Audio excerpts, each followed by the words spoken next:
On the evening of July 17th, 2006, a man in Queens, New York, picked up the phone at the small moving office where he worked. A woman's voice came through, asking for one of his employees. He told her she hadn't shown up for her shift that afternoon. Then he heard the woman's breath catch. Her voice dropped into a tremble, and she told him she had to hang up. She had to call 911. Hello, welcome back. Today I have 11 stories for you. 11 cases from all over the world. If this kind of thing is your speed, go ahead and hit subscribe. And drop a comment below. Where are you listening from and what time is it where you are? I always love reading those. Quick word about the like button. The like button is doing fine. The like button is behaving. No red flags so far, sitting quietly, minding its business, not making any sudden moves. So if you've got a second, maybe give it a gentle tap, while it's still in a good mood, before it changes its mind and ends up standing outside your window at 3 in the morning, just watching. Okay, let's get into the first one. In the early afternoon of a Wednesday in mid-July 2006, 18-year-old Maya Halevi sat on her bed in her family's house in Forest Hills, Queens. She had a fashion magazine open on her knees and the windows cracked open to catch a breeze. The house was quiet. Her mother, Devorah, was at work. Maya had the place to herself for another hour or so before her own shift started. Maya had graduated high school a couple of months earlier. She was working as a clerk at a moving company in Long Island City, saving money for a small apartment in Manhattan and for fashion school. She wanted out of Queens. She loved her mother, but she wanted out. The Halevi family was Orthodox Jewish, originally from Israel. Maya's parents had divorced about a year and a half ago. Her father had gone back to Tel Aviv. One of her half-brothers had gone with him. The other half-brother, Eitan, was 28 and lived across the river in Brooklyn with his wife, his baby, and his in-laws. Eitan was running the family's kosher import company. The business wasn't doing well. He worked long hours, slept badly, and didn't make it out to Forest Hills very often. When Maya thought about Eitan, she mostly thought about how tired he always looked, and how he never seemed to have any cash on him, even though he was the oldest son. Maya flipped to the back of the magazine. She set it down. She glanced at the clock and saw she had time before work, so she went over to her desk and logged into her computer. She wanted to check her dating profiles. In 2006, online dating was new. Maya had signed up on a few sites, mostly to see what would happen. Pretty soon, she was messaging men from all over the city. None of them were Orthodox. None of them were the kind of men her mother would approve of. Maya knew that, and she kept all of it secret. Her last serious boyfriend had been a Muslim boy named Omar from her public high school. When Devorah found out, the pressure had been so heavy that Maya had finally broken it off. After that, Maya stopped telling her mother anything. She would invent reasons to be in other neighbourhoods. Sometimes she even brought men to the house when Devorah was at work. She always brought them in through the back door so the neighbours wouldn't see. Maya answered a couple of messages. Then she got up, grabbed a towel, and went into the bathroom to take a shower. While the water ran, she could hear, faintly, a landscaping crew working at the house next door. Leaf blowers, a hedge trimmer. The usual summer afternoon noise. She turned the water off, reached for the towel. And then, in the moment of quiet right after the shower, she heard something else. It wasn't the leaf blowers. It was a sharp knocking sound, then a thud, like a piece of furniture being moved, like something heavy hitting the floor. Maya stood there in the bathroom for a few seconds, dripping, listening. The leaf blowers next door were still going. But this sound was inside her house. She wrapped the towel around herself tight. She thought about how the house had been locked. She thought about how her mother wasn't due home for hours. Then she opened the bathroom door. Just before 7:30 that evening, Maya's mother, Devorah, pulled into the driveway of the Forest Hills house. She walked up to the front door with her keys, slid one in, and pushed. The door only opened a couple of inches. Devora pushed harder. Something on the other side was blocking it, not stuck, blocking. She put her shoulder to the wood and shoved, and the gap widened just enough for her to slip through sideways. She looked down. The thing blocking the door was the heavy oak mirror that usually hung on the hallway wall. It had been taken down and laid against the inside of the front door. Devora's hand went to the light switch. She flipped it on, and the living room came up in front of her in pieces. Couch cushions on the floor, the drawers of the entry table pulled out, papers everywhere, a lamp tipped sideways on the rug. Her first thought was, somebody robbed us. Her second thought was, where is Maya? She called her daughter's name. Nothing. She called again, louder. The house stayed silent, in the way only a house can, when somebody who should be inside it isn't answering. Devora went up the stairs. Maya's bedroom door was at the end of the hall, and it was closed. Devora put her hand on the knob and turned it, and the knob didn't move. The door was locked from the inside. Maya never locked that door. Devora started banging on the wood with the flat of her hand, calling her daughter's name. The house didn't answer her. After about a minute, she stopped, took her phone out of her purse, and dialed the moving company. A man answered. He told her, in a polite, confused voice, that Maya had not shown up for her shift that afternoon, and that they hadn't been able to reach her either. Devora hung up. She dialed 911. About an hour later, Detective Michael Kenny of the New York Police Department parked his unmarked car a few houses down from the Halevi place. The street was full of squad cars and curious neighbours. He showed his badge to the officer at the tape and ducked under it. 2 patrol officers met him in the front yard. They walked him through what they had so far. Possible burglary, the locked bedroom upstairs. They had broken the lock and found an 18-year-old female, deceased. Her mother had identified her as Maya Halevi. Kenny went inside. The living room was a mess, but it was the kind of mess that gave him pause. The television was untouched. The stereo was sitting right there on its shelf. There was a small jewellery box on a side table, and the jewellery was still in it. Whoever had done this had torn the place apart, but they hadn't taken what burglars take. He went up the stairs. The bedroom was the same story. Mattress pulled off the bed and propped against the wall. Drawers open. Pillows on the floor. And in the middle of the room, on the carpet, was Maya. She was lying on her back, naked, with a towel bunched up beneath her hips. There was no blood pooled around her. No knife wounds he could see. No bullet holes. A crime scene tech was kneeling near the body. Kenny asked her if this was how Maya had been found.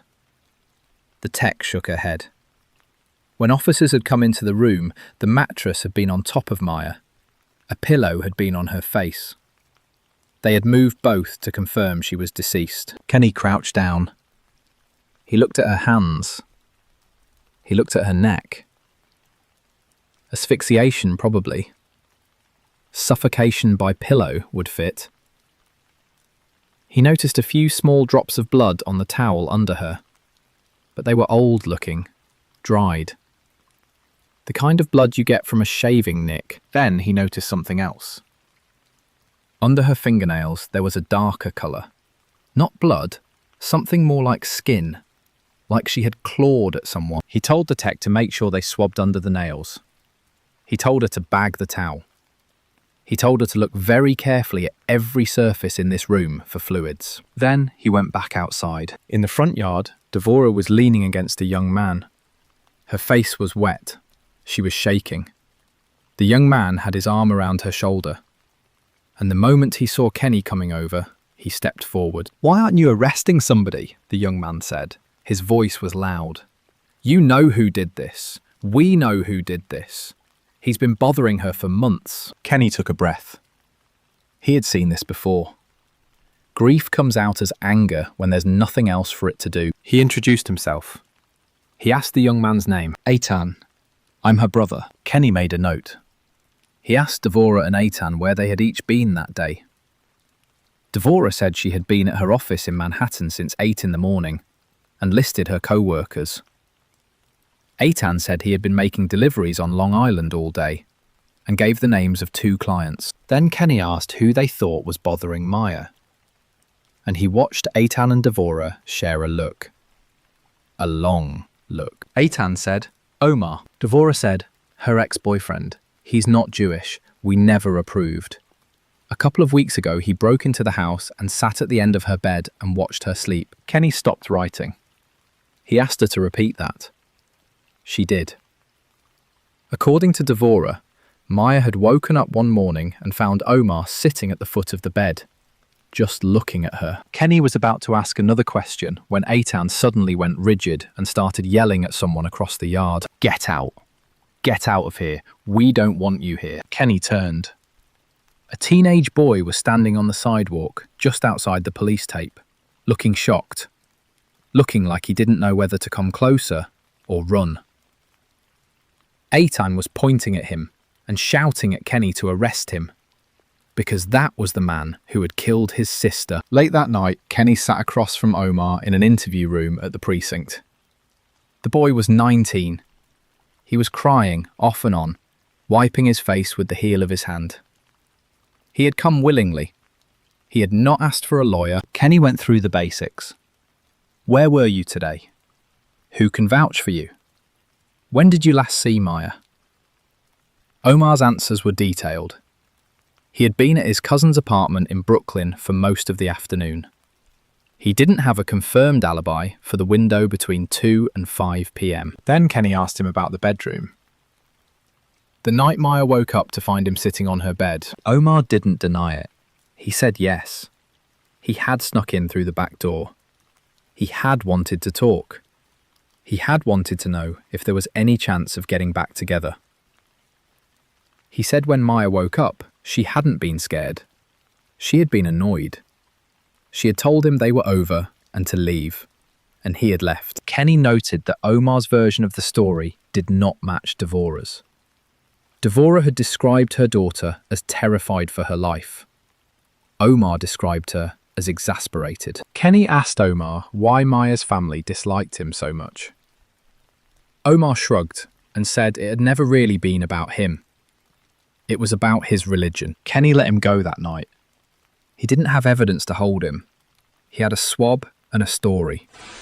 He had 2 different versions of the same girl. The next day was Maya's funeral.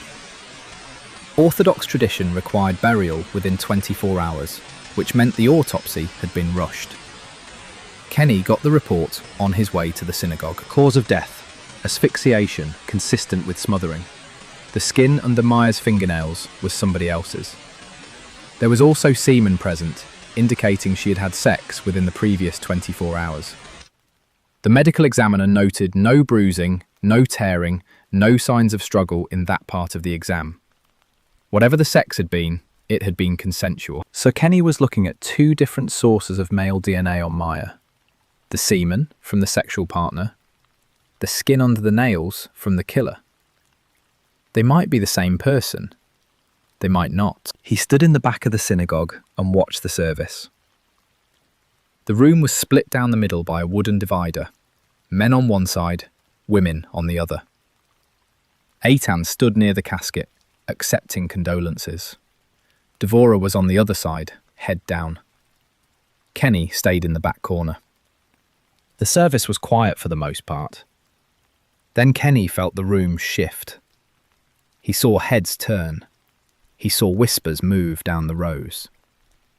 He looked toward the entrance, and there was Omar, walking up the aisle, trying to get to the casket. Eitan saw him. Eitan went straight at him. 2 older men got between them before any actual hitting could happen, and Omar was pushed back outside. Kenny was already moving toward the doors. He caught Omar in the parking lot and asked him, gently, why he had come. Omar said, "I just wanted to say goodbye." About 2 weeks later, on a Thursday morning, Kenny was sitting in the NYPD computer crimes office. Maya's school friends had told him things her mother didn't know. Maya had been seeing men online. Maya had been bringing some of them to the house.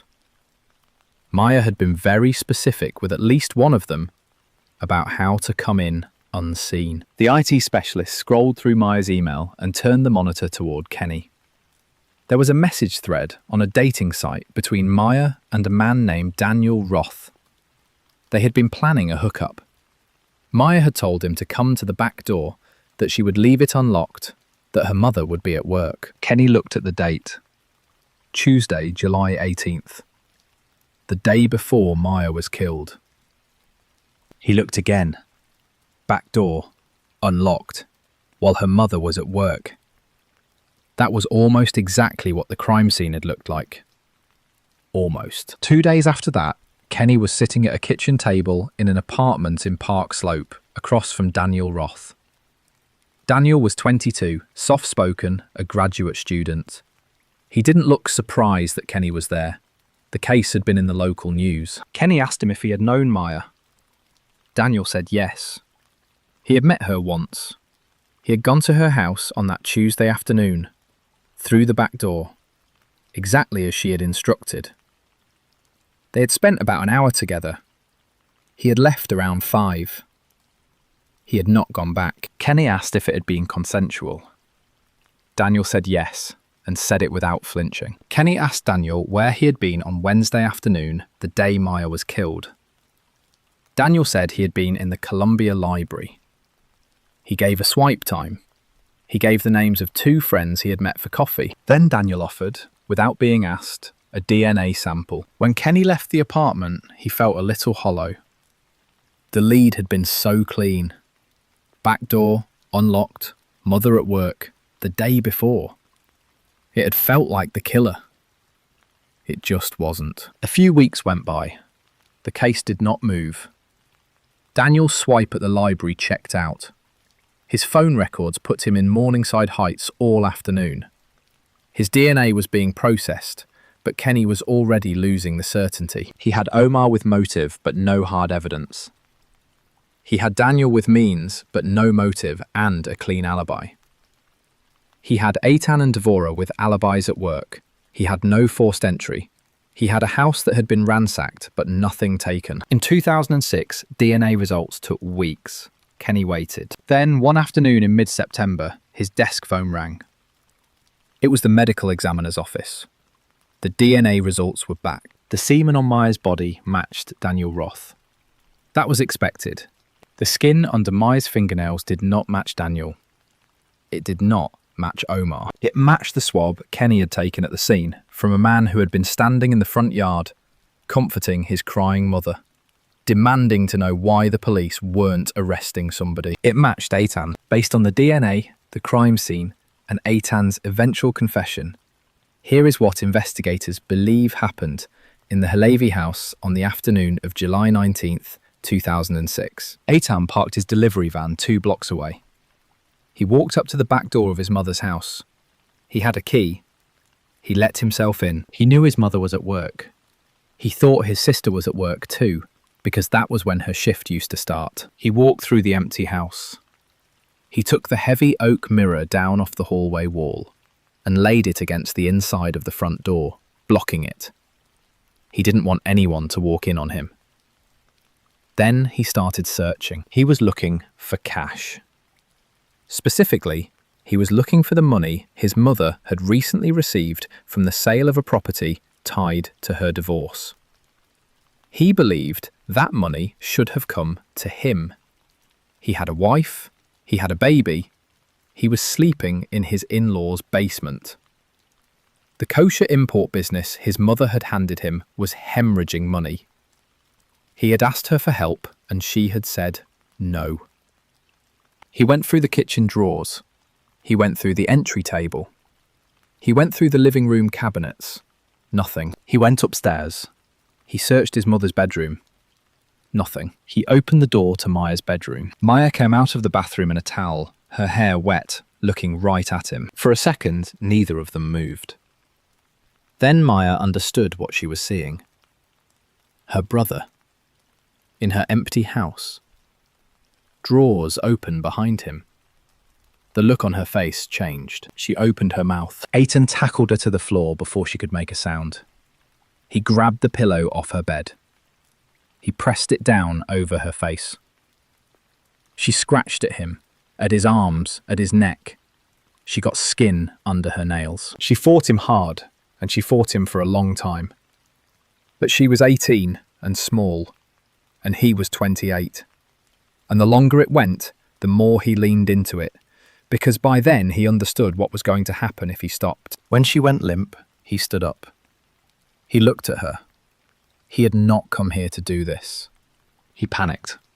He pulled the mattress off the bed and dragged it on top of her. He put the pillow over her face so he wouldn't have to see it. He didn't take anything. He didn't keep searching. He went down the stairs, out the back door, and got back in his van and drove. He took his mother's call that evening like he hadn't just been there. Aiton eventually pleaded guilty to first-degree manslaughter. He was sentenced to 18 years. Maya Halevi was killed in her own house on a Wednesday afternoon by the brother she barely saw anymore. The investigation chased two different men through two different theories before the evidence came back. The killer had been standing in the front yard the entire time, comforting their mother, telling the police where to look. Sometimes the person knocking on the door isn't a stranger. Sometimes they have a key. A house in Queens in 2006. A young woman whose name everyone knew, whose family knew her, whose brother knew her. The investigation started with her name on the door, and it ended with her name on a headstone. And every step in between was about people who had been close to her for years. Now we go somewhere very different. A frozen valley in Norway. A winter morning in 1970. A body that nobody could put a name to. Clothes with every label cut out. A diary written in code. And the woman who, as far as anyone has ever been able to prove, did not exist. On a cold Saturday morning in early December 1970, a man named Anders Holm walked into the Isdalen Valley outside Bergen, Norway, with his two young daughters. They were going for a hike. They had done this hike a dozen times. The trail was familiar, the snow was light, the air was that thin, clean kind you only get in a Norwegian winter. Bergen sits on the western coast of Norway. It's a port town, all wooden houses and steep hills and rain. The Isdalen Valley is just outside it, a stretch of rocky land between two ridges. People called it the Ice Valley. In the old days, there were stories about it being haunted. But by the 1970s, most people just used it for hiking. Anders was an engineer. His daughters were 10 and 12. They walked the same trail their father had walked as a boy, kicking snow off their boots, talking about school, complaining when the older one got ahead of the younger one. About 40 minutes in, the older girl wrinkled her nose. She said something smelt bad. Anders smelled it too. It was a sharp, chemical smell, like gasoline, mixed with something burnt. The kind of smell you get from a campfire that's been put out wrong. He told the girls it was probably a hiker who had been careless. People sometimes camped illegally in the valley. They probably burned their trash and left. The girls accepted this. They kept walking. The trail bent around a rocky outcrop. As they came around the corner, Anders saw something dark on the ground ahead, lying among the loose stones at the base of a small slope. At first, he thought it was a sleeping bag. A piece of burnt canvas, maybe. He told his daughters to stop. He walked a few steps closer. Then he turned around very fast, and he put his hands on his daughter's shoulders, and he turned them back the way they had come. And he kept his hands there as he walked them out of the valley, and he didn't let them look back. The older girl asked him what was wrong. He didn't answer her. He just kept walking. When they got back to the trailhead, Anders went to a payphone and called the police. A few hours later, a senior detective with the Bergen police, a man named Carl Vestby, was standing over the body in the snow. He had pulled his coat tight. The smell was much worse up close. The body was a woman. She was lying on her back among the rocks. Her front and her arms were charred down almost to bone. Her face was burnt past recognition. Her clothes had mostly melted into her skin. Around her, scattered on the snow, were a small number of items. an empty bottle of liqueur, a pill box containing what looked like sleeping pills, 2 plastic bottles that smelled strongly of gasoline, and the remains of an umbrella. There was no purse, no wallet, no identification of any kind. The first theory, the obvious one, was suicide. A woman comes out into the woods, drinks the liqueur, takes the pills, douses herself with gasoline, lights a match. It happens, even in places like Bergen. But Vestby was already noticing things that didn't fit. The body was about 40 metres off the main trail. There were no clear footprints leading to it from the trailhead, which was strange because the snow had been steady that week. The position of the items around the body looked arranged. The way the burns were distributed didn't quite match what you would expect from a person who had set themselves on fire while standing or sitting up. He had the body taken back to Bergen for autopsy. The next morning, Vestby got a call from a man at the Bergen Central Railway Station. The man was a porter. He had 2 pieces of luggage in storage that had been left there 2 days earlier and never picked up. The owner had paid in cash and walked away. The porter had heard about the body in the valley on the radio. Vestby drove to the station. The luggage was a large suitcase and a smaller travel bag. They had been left by a woman the porter described as middle-aged, well-dressed, dark-haired, foreign accent he couldn't place. She had spoken to him in German. Vestby took the bags back to the station and opened them in front of 2 other detectives. What was inside changed the whole case. Every piece of clothing in those bags had been altered. Every label, every brand tag, every laundry mark. They had all been carefully cut out. Not torn, cut. With small scissors by someone who had taken their time. There was a tube of eczema cream in the smaller bag. The pharmacy label had been scraped off with a blade, leaving only the printed brand name. The doctor's name, the patient's name, the date, all gone. There was a hairbrush. The hairs on it had been removed. There was a small notebook with a leather cover. Vestby opened it. Most of the pages were blank.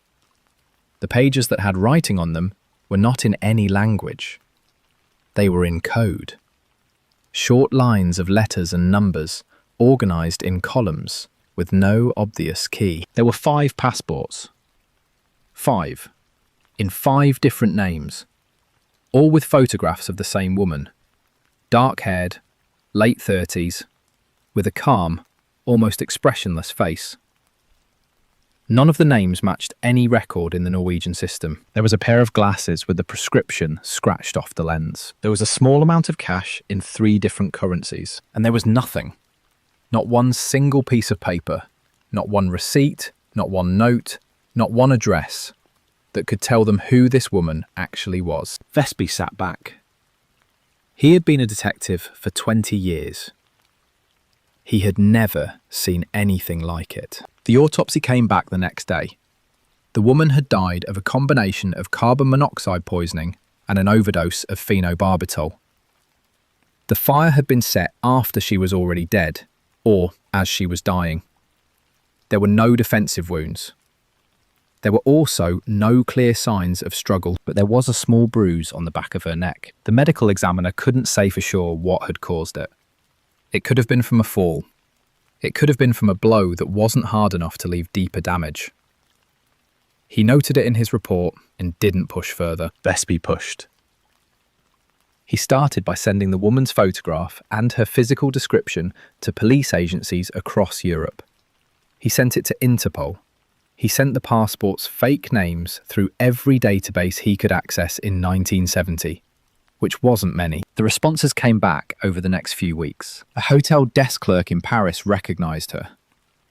She had stayed there for 3 nights about 6 weeks before her death. She had used one of the names on the passports. She had paid in cash.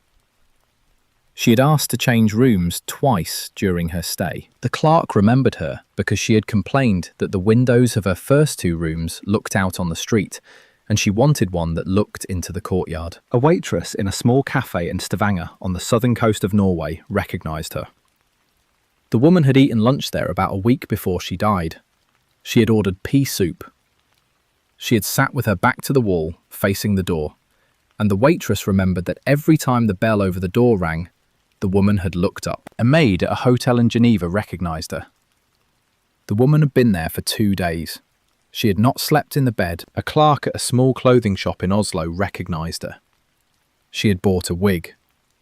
Dark, like her own hair, but a different style. She had paid in cash. By the end of the second week, Vestby had a map of her movements. She had been in Paris, Geneva, Hamburg, Copenhagen, Stavanger, Oslo, Bergen. She had been in at least 7 cities in 5 countries in the 6 weeks before her death. She had spoken French in Paris, German in Hamburg and at the Bergen train station, English in Oslo. The hotel staff who remembered her described her as polite, well-dressed, careful with her money, and very, very alert. She watched doors, she watched mirrors, she switched rooms. She was running from something. Vestby tried to break the code in the notebook. He brought in a cryptographer from the Norwegian military. The cryptographer worked on it for 2 months. What he eventually concluded was that the code was not a sophisticated one. It looked like a simple personal cipher, a way of recording places and dates that the woman herself could read at a glance, but which would mean nothing to anyone else who picked the book up. Once decoded, it turned out to be a travel log. Cities and dates. The cryptographer matched several of them to the witness accounts. The notebook tracked her movements going back almost a year. It showed she had been in places the witnesses hadn't placed her. Brussels, Milan, Frankfurt, Rome.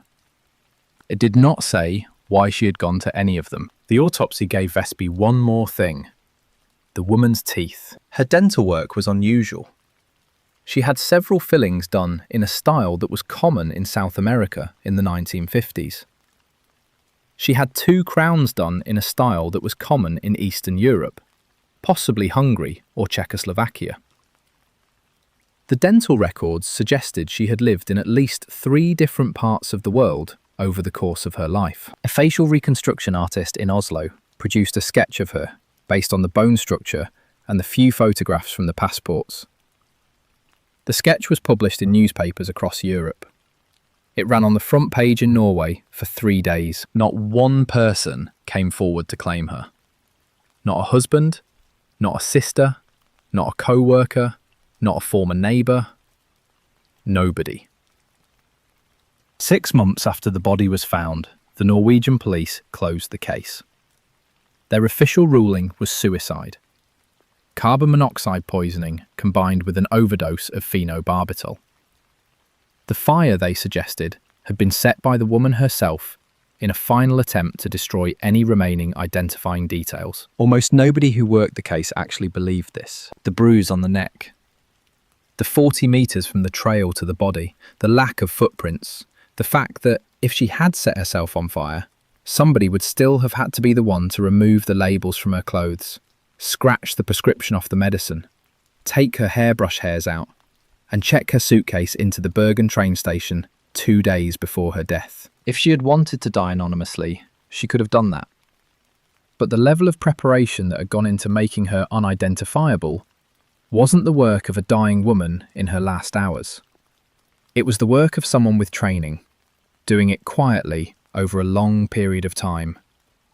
A professional habit. The most popular theory in the years that followed was that she had been some kind of agent. Cold War intelligence work, possibly.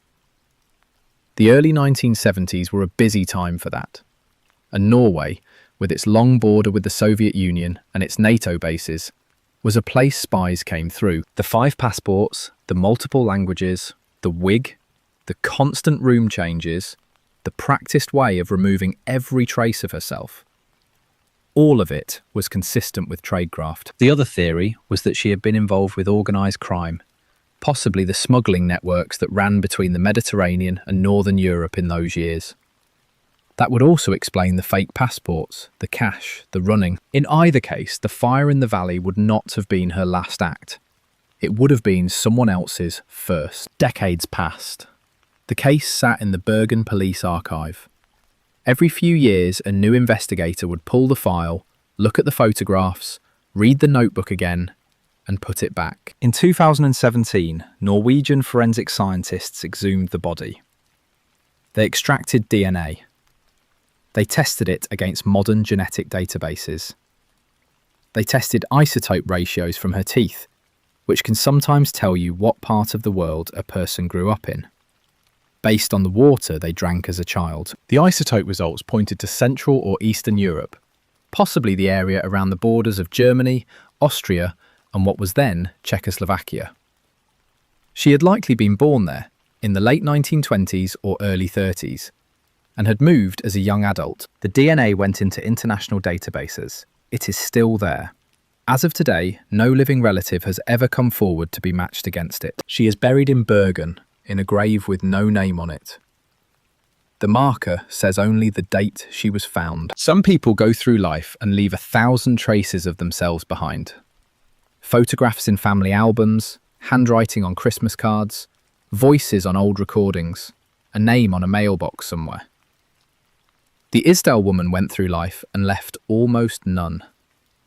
By the time she lay down in that valley, the only thing left of her was a body, and even that, she or someone had tried to burn away. She had 5 names in her suitcase, and not one of them was hers. A woman in Norway who erased every trace of herself, who walked through Europe leaving no footprints, who chose every room with her back to the wall and her eyes on the door.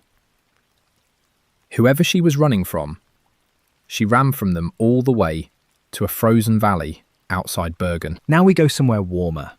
Buenos Aires, Argentina, the early 1970s. A different kind of mystery, but in a way the opposite of this one.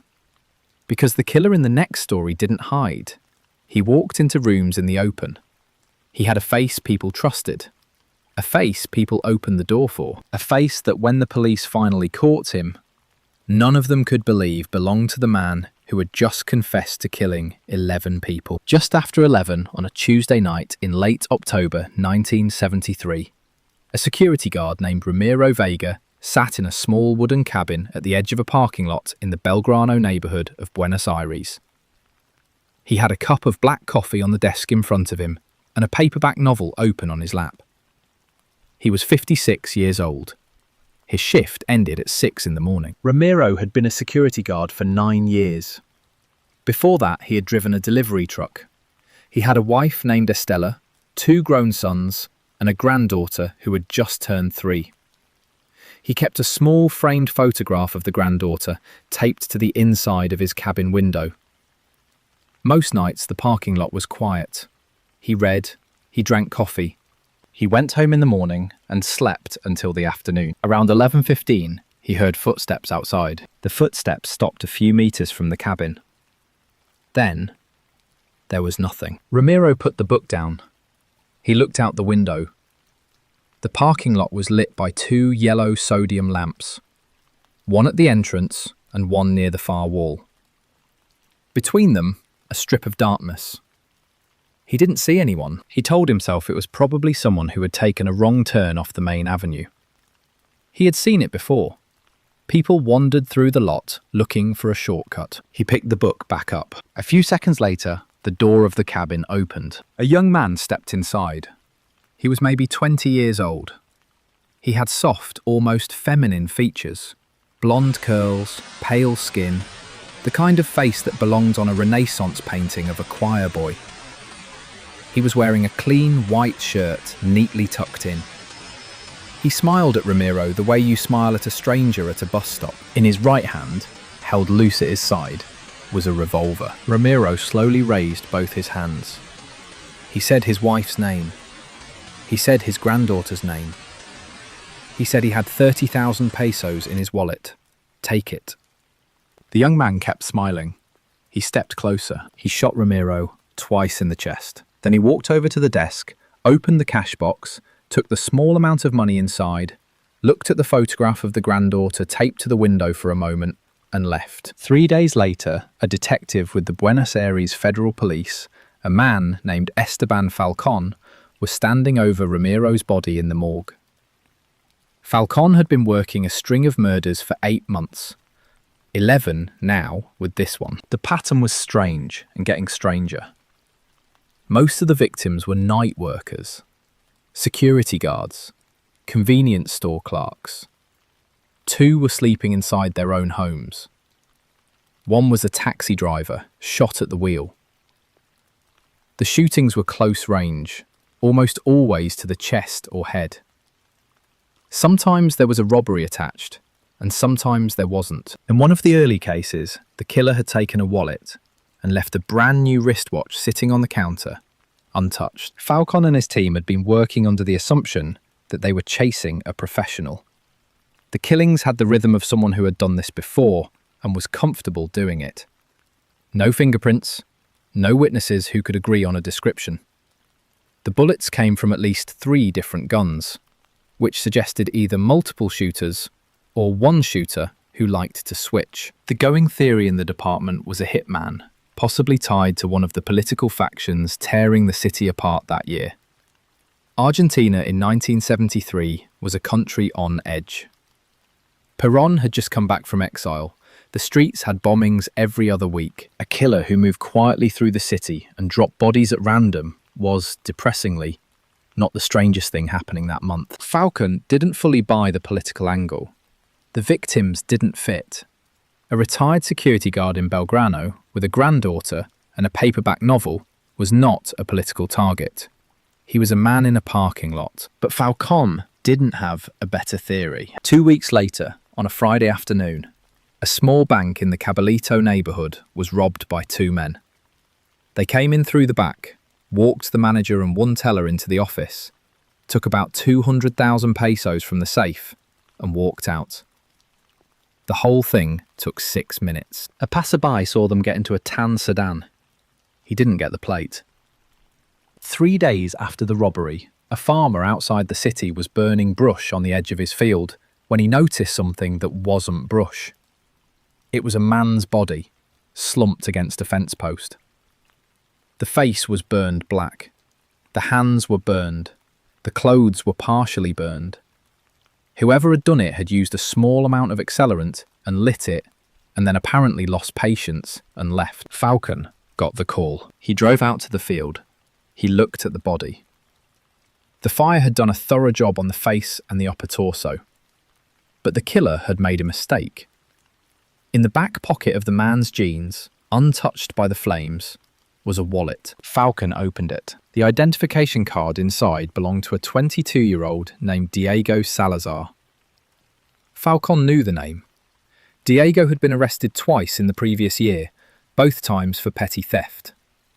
He had a known associate, listed in his file as a young man who had grown up in the same neighborhood.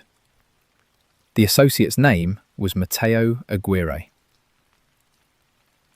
Falcon had never heard of Mateo Aguirre before that afternoon. He went back to the office. He pulled the file. There was almost nothing in it. 1 arrest at 16 for shoplifting. A photograph stapled to the corner of a teenage boy with blonde curls and a half smile. A current address in a quiet, middle-class neighborhood in Núñez. Falcon stared at the photograph for a long time. He drove out the next morning with 2 other detectives. They parked across the street from a 2-story house with a small front garden, trimmed hedges, a potted geranium on the porch. The kind of house that had Sunday lunch with the grandparents. Falcon knocked. The door opened, and standing on the other side was a young man with soft features, blonde curls, and the kind of smile you would give a delivery driver. He was wearing a clean white shirt. He looked at the badges. He looked at Falcon. "Yes," he said. "Of course. Please come in." He led the 3 detectives into the living room and offered them coffee. Falcon said no thank you. Mateo nodded, polite, and sat down across from them on a striped armchair. Falcon asked him where he had been on the previous Friday afternoon. Mateo said he had been at home, helping his mother in the kitchen. Falcon asked if anyone could confirm that. Mateo said his mother could, but she was at the market right now and would be back in about an hour, if they wanted to wait. Falcon asked him about Diego Salazar. Something flickered across Mateo's face. Not panic, more like mild annoyance. Like he had been hoping not to talk about Diego today. "Diego is a friend," Mateo said. "I haven't seen him for a while." Falcon asked if he could look around the house. Matteo hesitated for half a second, then smiled and said, "Of course. Please." Falcon stood up. He walked through the living room. He walked through the kitchen. He walked down a short hallway. Matteo's bedroom was at the end. The door was open. The room was tidy. A bed made with a brown blanket. A desk with school books stacked on it. A poster of a soccer team on the wall. Falcon knelt down and looked under the bed. There was a wooden crate. He pulled it out. He lifted the lid. Inside the crate were 3 handguns, a sawed-off rifle, 2 boxes of ammunition, 6 wristwatches, 4 wallets, a stack of identification cards held together with a rubber band, a small leather pouch containing pieces of jewellery, and a leather notebook. The wallets still had names in them. The names on the wallets matched victims from his case file. All of them. Falcon stood up slowly. He walked back into the living room. Matteo was still sitting in the striped armchair, his hands folded in his lap, looking up at him with the same polite expression he had opened the door with. "Matteo," Falcon said. "Yes." "Stand up, please." Matteo stood up. He let the detectives put handcuffs on him. He didn't ask why. He didn't argue. He didn't look afraid. As they walked him out the front door, the woman from the house next door was watering her plants. She waved at Matteo. Matteo, hands cuffed behind his back, smiled back at her and nodded. Over the following week, in a series of interviews at the Federal Police Headquarters, Matteo Aguirre confessed to 11 murders. He confessed in the same calm, polite voice he had used to offer Falcon coffee. He didn't try to negotiate. He didn't try to claim self-defense. He didn't blame anyone else except for Diego, and only when asked, and only because Diego had been with him for some of the robberies. He described each killing in detail. He remembered what the victims had been wearing. He remembered what they had said. He remembered, in the case of Ramiro Vega, the small framed photograph of the granddaughter taped to the cabin window. He had killed Diego, he said, because Diego had been getting nervous after the bank job and was talking too much. He had driven Diego out to the field, shot him, tried to burn the body, and then driven home, and had dinner with his parents. When Falcon asked him why he had done any of it, the robberies, the killings, all of it, Matteo gave a small shrug. He said he wasn't entirely sure. He said that in the moment, when he was holding the gun and looking at someone, it felt very simple. He said it didn't really feel like anything afterwards either. Falcon pressed. He asked about Matteo's childhood. Had he been beaten, abused, neglected, hurt in some way? Matteo seemed almost embarrassed by the question. He said no. He said his parents were nice. He said his childhood had been fine. The investigation that followed confirmed it. Matteo's father was an accountant. His mother taught music. There was no record of violence in the home. No history of mental illness in the family. No sign of any traumatic event in his life that anyone could point to. He had done well in school. He had friends. Teachers remembered him as quiet and well-mannered. The neighbour who had waved at him as he was led out in handcuffs had known him since he was a child, and would later tell reporters, with what sounded like genuine confusion, that Matteo had always been such a sweet boy. The trial was a national event. Photographs of Matteo were on the front page of every paper in Argentina for weeks. Reporters called him the Black Angel, because he looks like an angel, and he was not one. The court found him guilty of 11 murders, 17 armed robberies, and 2 rapes.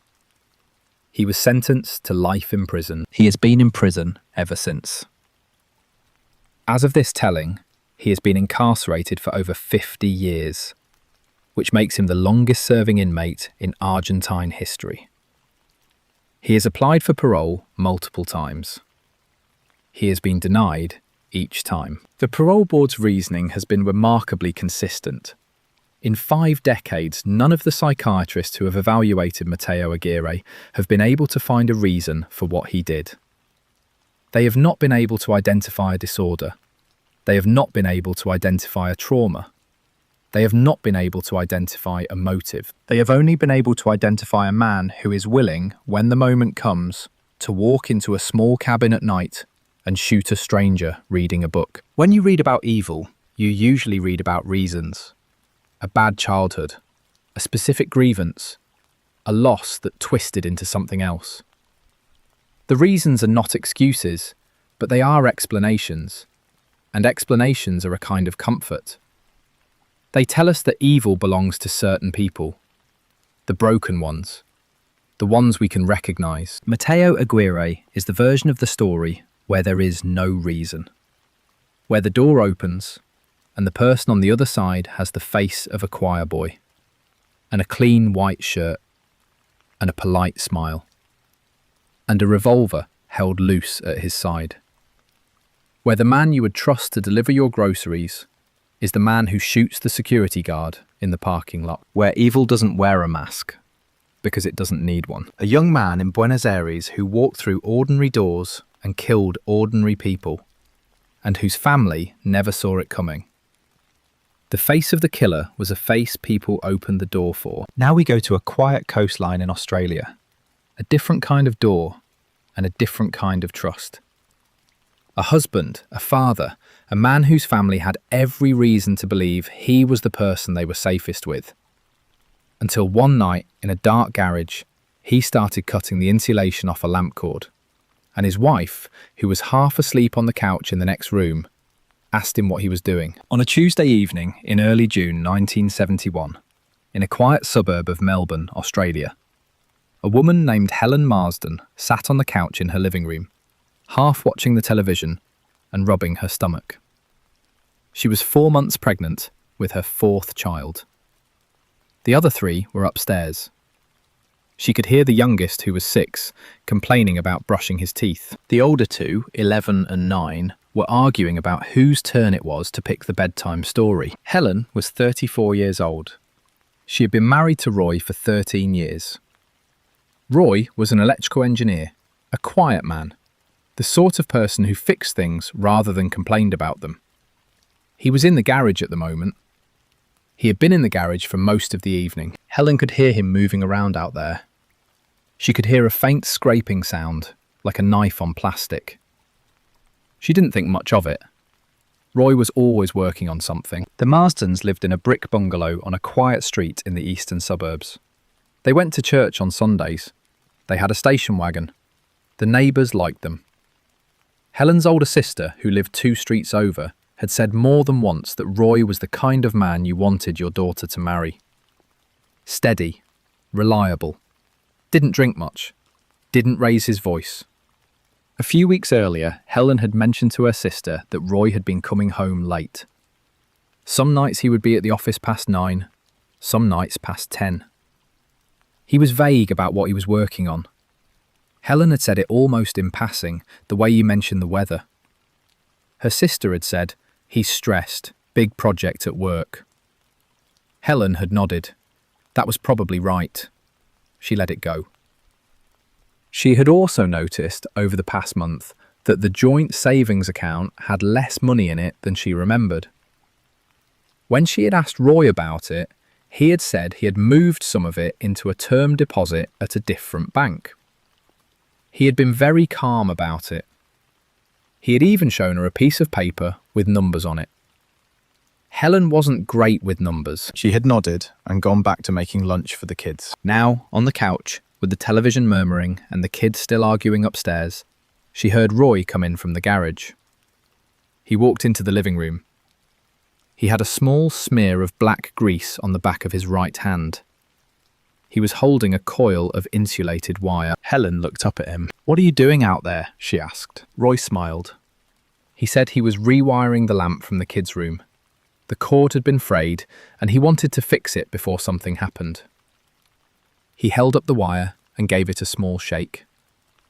And then he went down the hall toward the kids' bedroom and didn't come back for several minutes. Helen turned back to the television. She didn't know it, But in the garage, on the workbench, Roy had been doing something very specific with that wire.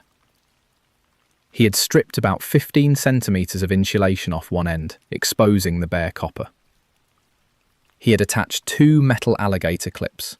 The other end of the cord had been fitted with a standard wall plug. He had built it carefully. He had been working on it for almost 2 weeks. 3 nights later, on a Friday, Roy came home from work earlier than usual. He told Helen they should go away for the weekend, the whole family. There was a small caravan park up the coast near a town called Apollo Bay.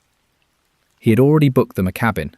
The kids would love it. Helen was tired and pregnant and not really in the mood to pack, but she could see Roy was trying. He had been distant the past couple of weeks, and now here he was suggesting a family weekend. She agreed. The kids were excited. They packed bags. Helen made sandwiches for the drive. She put a half-finished crossword puzzle in her purse. Around 8 in the evening, she lay down on the couch in the living room, while the kids finished getting ready. She closed her eyes for a few minutes. The pregnancy made her tired in the evenings. She was the first. She woke up briefly. She was still on the couch. She felt a sharp pain along her arm, almost like a burn, and her body seized. And then she didn't feel anything else. The children came next. The 6-year-old first. Then the 9-year-old. Then the 11-year-old. Each of them in different rooms of the house. Each of them touched, briefly, with the bare copper wire of a modified lamp cord plugged into a wall socket. Roy worked methodically. After each one, he turned off the power at the breaker, disconnected the cord, and moved to the next room. He had thought through the order. He had thought through the timing. When all 4 of them were dead, he turned the power back on. He went to the bathroom and washed his hands. Then he carried his wife and his 3 children, one at a time, out to the station wagon in the driveway. He arranged them carefully. Helen in the front passenger seat with her seatbelt on, the 11-year-old behind her, the 9-year-old in the middle, the 6-year-old behind the driver's seat. He went back into the house. He hosed down the garage floor. He scrubbed at a small spot of blood near the kitchen doorway with bleach. He gathered the modified lamp cord and put it in a duffel bag. He put the duffel bag in the trunk. He went back inside one more time and took a single suitcase he had packed earlier in the week and a long brown envelope from the desk in the study. He locked the front door behind him. It was just past 10 at night. The drive from Melbourne to the coast took about 4 hours. A few hours later, in the dark, on a winding cliff road called the Great Ocean Road, the station wagon went off the edge of a cliff at a place called Loch Ard Gorge. It dropped about 60 metres down a sheer rock face and landed on its roof on the rocks below. The tide was coming in. Within an hour, the car was half submerged. The next morning, just after dawn, a fisherman walking along the cliff path looked down and saw the car. By mid-morning, police and rescue workers were on the rocks below, working in waves that came up to their waists. They got the bodies out one at a time. A pregnant woman in the front passenger seat, 3 children in the back. No driver. The first theory, the one that the responding officers settled into within the first hour, was a tragedy. A depressed mother, late in pregnancy, had driven her 3 children off the cliff in the night. The husband was out of town for work, they were told by a neighbour, and would be back Monday. The car had gone off the edge in a place where the road bent sharply and where there had been other accidents over the years. That theory lasted about 36 hours. The autopsies came back on Sunday afternoon. Helen Marsden had not died in the car crash. None of the children had died in the car crash. All 4 of them had been dead before the car went over the cliff. The cause of death in each case was the same. Cardiac arrest brought on by electrocution, with secondary blunt force trauma to the head, possibly inflicted afterward to make the injuries look consistent with a car accident. Whoever had done this had planned it. The lead detective on the case was a man named Bruce Halloran with the Victoria State Police. He drove out to the Marsden house on Sunday evening with 2 other officers. They found the front door locked. Halloran had a warrant. They went in. The house was clean, almost too clean. The dishes were done, The beds were made. The kids' rooms were tidy in a way that did not match having 3 kids in them. Halloran walked through to the garage. On the workbench, neatly arranged, were the tools you would expect in any suburban garage. Pliers, a soldering iron, a roll of black electrical tape. In the bin under the workbench, half covered by sawdust, was a length of stripped lamp cord with 2 alligator clips on one end and a wall plug on the other. In the driveway, just past the edge of the concrete, where the asphalt met the lawn, there was a faint, dark stain that bleach had not entirely erased. Halloran called for the forensic team. Roy Marsden had not gone over the cliff with his family. He had walked away from the wreck after pushing it. The closest road back to civilization was a coastal highway about 3 kilometres north of Lockhart Gorge. Police later traced sightings of a man matching Roy's description hitchhiking on that road. Around dawn, the morning the bodies were found, a truck driver had picked him up and driven him as far as the outer edge of Geelong. After that, the trail went cold. When the police checked Roy's bank accounts, they found that over the previous 4 months, he had been quietly withdrawing money. Small amounts at first, then larger ones. The savings Helen had asked him about, the ones he had said were in a term deposit, were not in any term deposit. They had been converted to cash and were gone. His passport was missing from the desk in the study. So was his wife's. So were the children's. When the police interviewed Roy's co-workers, a slow picture emerged of a man who had been planning something for at least a year. He had asked very specific questions about international travel. He had taken an unusual interest in shipping schedules. He had recently obtained a second set of identification documents under a name that was not his. A nationwide manhunt followed. Then, an international one. His photograph was distributed to police agencies across the world. Tip lines in Australia received hundreds of calls. None of them led anywhere. Roy Marsden had vanished. In the years that followed, there were occasional reported sightings. A man who looked like him in Auckland in 1973. A man who looked like him in Cape Town in 1976. A man who looked like him in a small town in Brazil in 1981. Each lead was investigated. Each one collapsed under closer inspection or simply ran out of evidence. He has never been found. He has never been arrested. He has never given a statement, never served a day in prison, never had to look at a photograph of his wife and his 3 children and explain. The motive, in the end, was never fully understood. There were guesses. He had been having an affair with a woman at his office, the police later learned, and she had not known he was married. There were debts they uncovered later that they hadn't known about. There were questions about his mental health that nobody had thought to ask while he was still around to ask them. But none of these things, alone or together, fully explained the careful work of stripping a lamp cord, of testing the alligator clips on his own workbench, of choosing a Friday night and a coastal cliff, and the order of his children. That kind of work doesn't come from one bad month.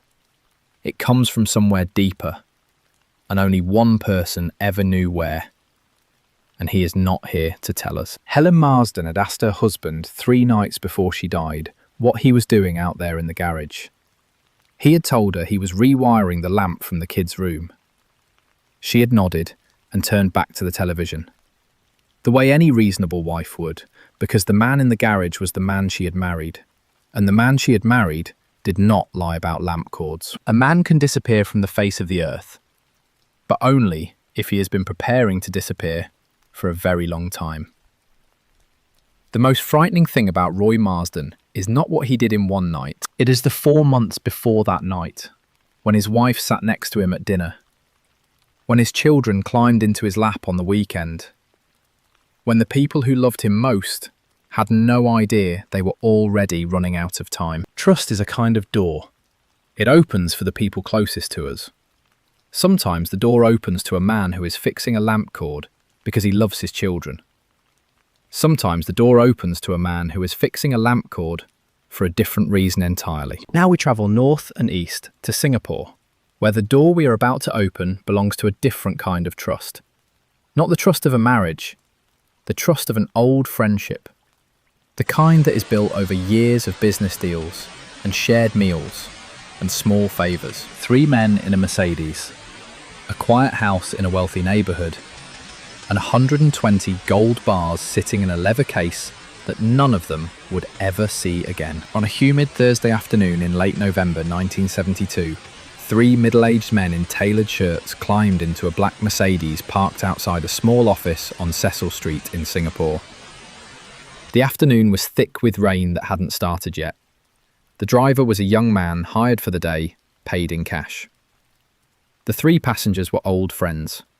They had known each other for almost 20 years. In the trunk of the Mercedes was a leather case. Inside the case were 120 gold bars. The 3 men were No Piao Tian, Leong Chin Sek, and Ang Boon Chai. They were gold merchants. No, the oldest, was 51. Leong was 48. Ang was 45. They had built their business slowly, over decades, working out of small offices in the central district, doing deals on a handshake. They were the kind of businessmen who did not advertise. They were the kind of businessmen whose customers found them through a brother-in-law of a brother-in-law. They were on their way to a private home in Bukit Timah to meet an old associate named Wee Boon Ho, who had told them he had a buyer for the gold who preferred not to go through customs. The 3 men knew what that meant. They had done this kind of deal before. The buyer would pay above the official rate. The gold would leave Singapore quietly. Everybody would walk away a little richer. In the back seat of the Mercedes, Leong leaned over to Ang and said something in Hokkien. He said it low. He said that something about this one felt strange. We usually did business at his office.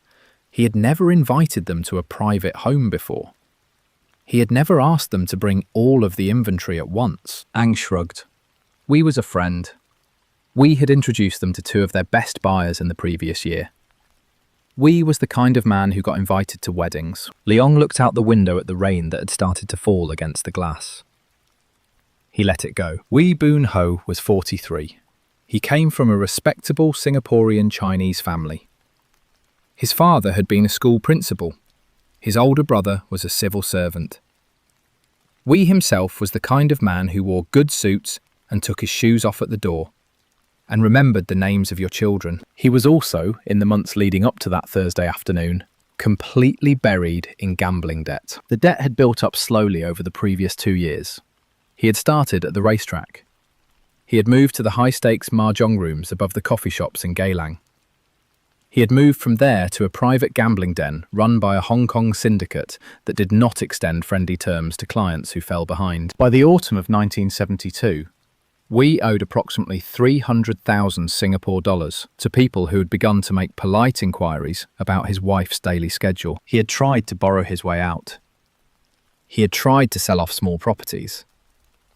None of it added up to enough, and he could feel the deadline closing in on him. So he had started planning. He had spent 6 weeks on it. He had picked the house in Bukit Timah carefully.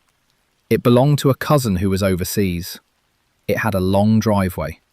The neighbours were far away. He had found 6 men through the same gambling den that owned his debt. Men who, for a small share of what came out of the back of the Mercedes, would help with what needed to happen inside that house. He had told them exactly what to do and exactly when. He had gone over it with them 3 times. The Mercedes pulled into the driveway just before 5 in the afternoon. The rain was coming down hard now. Wee stepped out from the front door under a black umbrella. He walked over to the car, smiling. He opened the rear door himself. He shook each of his old friends' hands. He led them inside. The house was quiet. There was no servant, no cook. The lights had been turned on only in the front sitting room. The dining table had no food on it, no tea, not even a kettle.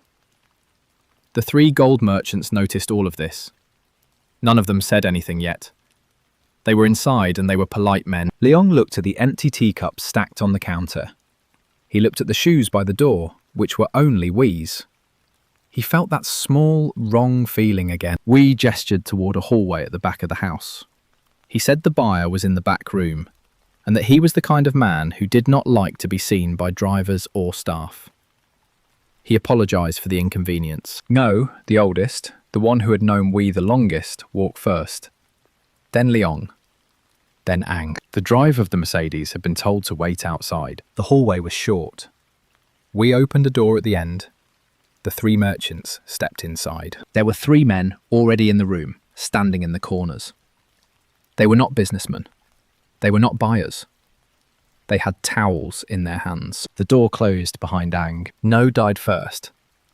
Two of the men were on him before he had finished turning around. They had a length of nylon cord. It took less than a minute. Leon got out one shout. He made it 3 steps back toward the door before the third man caught him. The cord went around his neck from behind. He kicked over a wooden chair. The chair was the loudest thing in the room. Ange turned and ran for the door. The door was locked from the outside. He made it almost to the door before someone caught his collar and pulled him backwards onto the floor. It was over in about 4 minutes. Wee Boon Ho was standing in the hallway the entire time. He did not go in. He had told the men that he could not stand the sight of it. He had agreed to all of it, but he had drawn a line at watching it. When the noises stopped and the door opened again, he went in only long enough to confirm that all 3 of his friends were dead. And then he went back out into the front room and poured himself a small glass of brandy and drank it in one swallow. The bodies were rolled into plastic tarps. The tarps were carried out the back door, through the small garden, to a waiting van. The van drove north out of Singapore that night, across the causeway, into the rubber plantations of southern Malaysia. The bodies were buried in 3 separate shallow graves in the soft red soil between the trees. The leather case from the trunk of the Mercedes came back to Wee's house in a small canvas bag. The driver, who had been waiting outside in the rain the whole time, was paid $100 and told that the meeting had been cancelled, that the gentleman had decided to leave with Mr. Wee in his own car, and that he was free to go home. The driver took the money. He did not ask any questions. He drove home and went to bed. The first phone call started around 9 that evening. Mrs. Leong called the office on Cecil Street. Nobody answered. She called Mrs. No. Mrs. No had not seen her husband either. They both called Mrs. Ang. By 11 that night, all 3 wives were on the phone with each other. By midnight, all 3 of them had called the police. The police treated it, at first, as an unusual but not yet alarming case. 3 men, all adults, all in business together, all gone for an evening. Maybe they had decided to celebrate a deal. Maybe they had gone to a club. The wives were told to wait until morning. By morning, the men were still gone and the case was upgraded. The lead investigator was a senior detective with the Criminal Investigation Department of the Singapore Police Force, a man named Inspector Tay Kim Loke. Tay was a methodical man. He started where he was supposed to start. He went to the offices of the missing men. He looked at their appointment books. In No's appointment book, on the date of his disappearance, was a single entry. It said only, Wee, Bukit Timah. Tay drove out to Bukit Timah. He found Wee Boon Ho at home, drinking tea in the front room, looking surprised, but not unduly so. Wee said yes, he had met with the 3 men yesterday, but only briefly and only at his office. He said they had discussed a deal that didn't go through.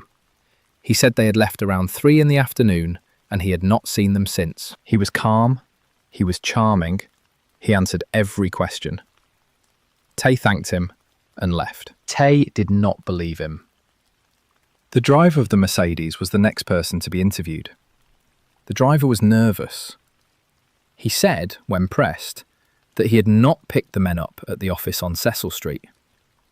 He had picked them up there, yes, but he had then driven them to a private house in Bukit Timah, where they had gone inside and never come back out.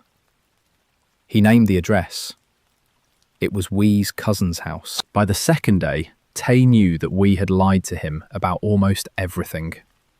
By the third day, Tay had established that the cousin had been overseas for 2 months and had no knowledge of the meeting. By the 5th day, Tay had a search warrant for Wee's home. Wee was not there when the police arrived. The first hard break in the case came 2 weeks later. From somewhere, none of the investigators had been looking. A gold dealer in Bangkok contacted his Singapore counterpart about a single bar of gold he had recently bought from a man who could not adequately explain its origin. The Bangkok dealer had been a friend of No's for 15 years. When he weighed the bar and checked its serial number, he recognised it. The serial number was one of the ones from No's stock. The Bangkok dealer called Inspector Tay personally. Tay flew to Bangkok. He sat down with the dealer. He looked at the bar.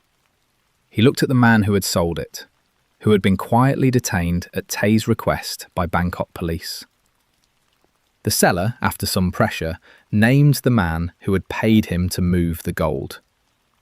That man, after more pressure, named another man. The chain led back across the Malaysian border, back into Singapore, back to a small import-export company that had been registered in the previous year by a silent partner whose name, when Tay finally got it from the company's lawyer, was Wee Boon Ho. Wee was found 3 weeks after the murders, hiding at a friend's apartment in Johor Bahru, just across the causeway.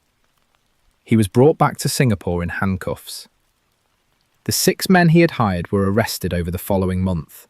5 of the 6 confessed. One of them led police to the rubber plantation in southern Malaysia. The graves were exhumed. Wee Boon Ho and 6 other men were tried and convicted of murder. In 1975, Wee and the 6 others were hanged at Changi Prison. The most quietly devastating detail of the case, in the years that followed, was something the families learned only at trial. Wee, the man who had set the whole thing in motion, had been No's friend for almost 2 decades. He had been at No's wedding. He had been at the christening of Leong's youngest son. He had eaten dinner at Ang's house, in Ang's home, with Ang's wife and children, the week before he killed him. Ang's wife testified that Wee had brought a small wrapped gift for her daughter that night. A toy. Something he had picked up at a stall. That dinner had been part of the planning. Wee had wanted to confirm that Ang was definitely going to be at the meeting. He had wanted to look him in the eye one more time at his own dinner table while pretending to be his friend. The men in the room with the cord were paid in cash and disappeared into the prison system. Wee was hanged for what he had done. But it was not the men with the cord who had walked No and Leong and Ang into that hallway. It was the man whose handshake they trusted at the door. A long friendship is a kind of map. The longer it goes on, the more of you the other person knows.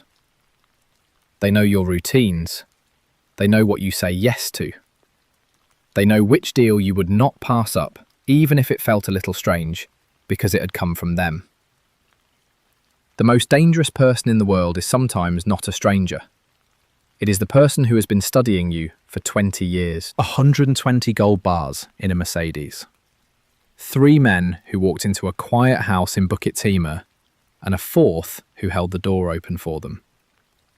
A debt that had grown in the dark for 2 years, until it required, in its owner's mind, the lives of 3 people he had grown up with. Sometimes the price of murder is enormous. Sometimes the price of murder is so much smaller that hearing it spoken aloud, in a courtroom, makes a country go quiet for a week. In Cape Town, in 1975, a young woman named Annika offered a man named Jacob a cheap plastic radio if he would walk into a stranger's house with a pair of scissors. He said yes. And the police, when they found that radio sitting in his shack, would not be able to stop looking at it. On a warm Wednesday afternoon in late February 1975, in a quiet suburb on the southern slopes of Table Mountain in Cape Town, South Africa, a 28-year-old woman named Karina van Rensburg parked her small blue Volkswagen in the driveway of her house and reached for her shopping bag in the passenger seat. She had finished her shift at the hospital an hour early. The doctor she worked for had let everyone go at 3. Karina was a ward clerk at Grootskeur Hospital. She had been married for 3 years to a man named Peter, who was an electrical engineer at the same hospital. They lived in a small, cream-coloured house with a low brick wall and a lemon tree in the front yard. They were saving for a baby. They had a tabby cat named Spook. The neighbourhood was the kind of neighbourhood where everybody knew which car belonged in which driveway. Karina knew the women on either side of her by name. She knew which dog belonged to which kid down the block. She got out of the car with her shopping. She walked up the short path to the front door. She fished her keys out of her purse. The front door was already unlocked. Karina stopped on the step. She tried to remember if Peter had said anything that morning about coming home early. He hadn't. She tried to remember if she had locked the door before leaving for work. She always locked the door. She had been locking the door every weekday morning for 3 years. She thought for 1 second about going next door to the neighbour's house and using their phone. She thought about it, and then she didn't do it. The door being unlocked was probably nothing. Peter had probably come home for lunch and forgotten to lock it on his way back to work. He had done that once before. She pushed the door open and stepped inside. The living room was the way she had left it that morning. A coffee cup in the sink, a folded newspaper on the arm of the couch, the cat on the windowsill in a patch of sun. Spook lifted his head when Karina came in. He looked at her. Then he looked at the kitchen doorway. Then he looked at Karina again. Karina set the shopping bag down on the side table. She called Peter's name, just in case. Nobody answered. She walked through the living room toward the kitchen. A man stepped out of the kitchen doorway. He was thin. He was missing teeth. He walked with a heavy limp that pulled his right shoulder down with every step. He was wearing a dirty cotton shirt and trousers that had been mended at the knees. In his right hand, held loosely, was a pair of black-handled kitchen scissors. The scissors were Karina's. They were from the second drawer down, next to the stove. Karina did not scream. She made a small sound that wasn't quite a word. She turned to run for the front door. Spook on the windowsill jumped down and knocked over a vase. The vase didn't break, but it rolled across the wooden floor with a dull thumping sound. And that was the last thing Karina would consciously hear before the man was on her. That evening, just after 7, Peter van Rensburg pulled into his driveway and saw his wife's blue Volkswagen already parked there. He was a little surprised. Karina usually got home around 6. But the lights in the front of the house were off, which was strange. He let himself in. He called her name. The cat came running. The cat was acting strange, doing tight circles around his feet, meowing in a way that didn't sound right. Peter walked into the living room. His wife was on the floor near the kitchen doorway, on her stomach. There was a great deal of blood. The shopping bag was still sitting on the side table, where she had set it down. Peter went to her, and then he went out into the front yard, with no shoes on. And he stood in the middle of the lawn and started shouting for help. The neighbour across the street heard him, and came out, and saw Peter's face, and went straight back into her own house and called the police. The Cape Town Police Department arrived within 20 minutes. The lead detective was a senior investigator named Daniel Kotzer. Kotzer had been with the department for 19 years. He had worked homicides for 8 of them. Kotzer walked through the house slowly. He looked at the shopping bag. He looked at the unlocked front door, which had no signs of forced entry. He looked at the open second drawer in the kitchen, where the scissors had come from. He looked at the back door, which was hanging slightly ajar, and at the muddy footprint on the linoleum just inside it. The footprint was small, the shoe was worn. The right side of the print was deeper than the left, the way a footprint gets when the person making it favours one leg. Kotzer knelt down next to it. The first theory, the one that had to be checked before anything else, was the husband. Peter had been the one to find her. Peter was the only person who had a key. Peter had no obvious motive, but no obvious alibi either. And a man who finds his wife dead in their kitchen is, until proven otherwise, the person at the top of the list. Kotzer took Peter to the station. He kept him there for most of the night. He went over Peter's day. The hospital confirmed that Peter had been on shift from 7 in the morning until 6:30 in the evening, in a unit with 12 other people, none of whom remembered him leaving for any unusual length of time. His time card had been swiped in and out at the appropriate hours. The drive from the hospital to the house was 20 minutes. By the time the sun came up, Kotzer had ruled Peter out, which meant the man who had been waiting in his kitchen with his wife's scissors was someone else. 2 days later, Kotzer got his first solid lead. A woman who lived 3 streets over had been on her front porch around 4 in the afternoon on the day of the murder, watering her plants. She had seen a man walking up the road. She remembered him because of the way he walked. He had a heavy limp. His right side dragged. She had thought in passing that he might be a day labourer who had gotten lost. She had seen him again about 40 minutes later, walking back the other way, much faster, almost running for the bus stop at the bottom of the hill. He had been carrying something rolled up in a piece of cloth. She had not thought much about it at the time. The bus stop at the bottom of the hill served only one line. The line ran out to the townships east of the city. Kotzer got on the phone with the township police. It took about a week. The South African police in 1975 had a wide and well-organised network of informants in the townships, particularly in the matter of stolen goods that had been moved out of the white suburbs. A name came back to Kotzer. A man in his late 30s named Jacob Nkosi. He lived in a tin-roofed shack in a settlement east of the city. He had no record of violent crime.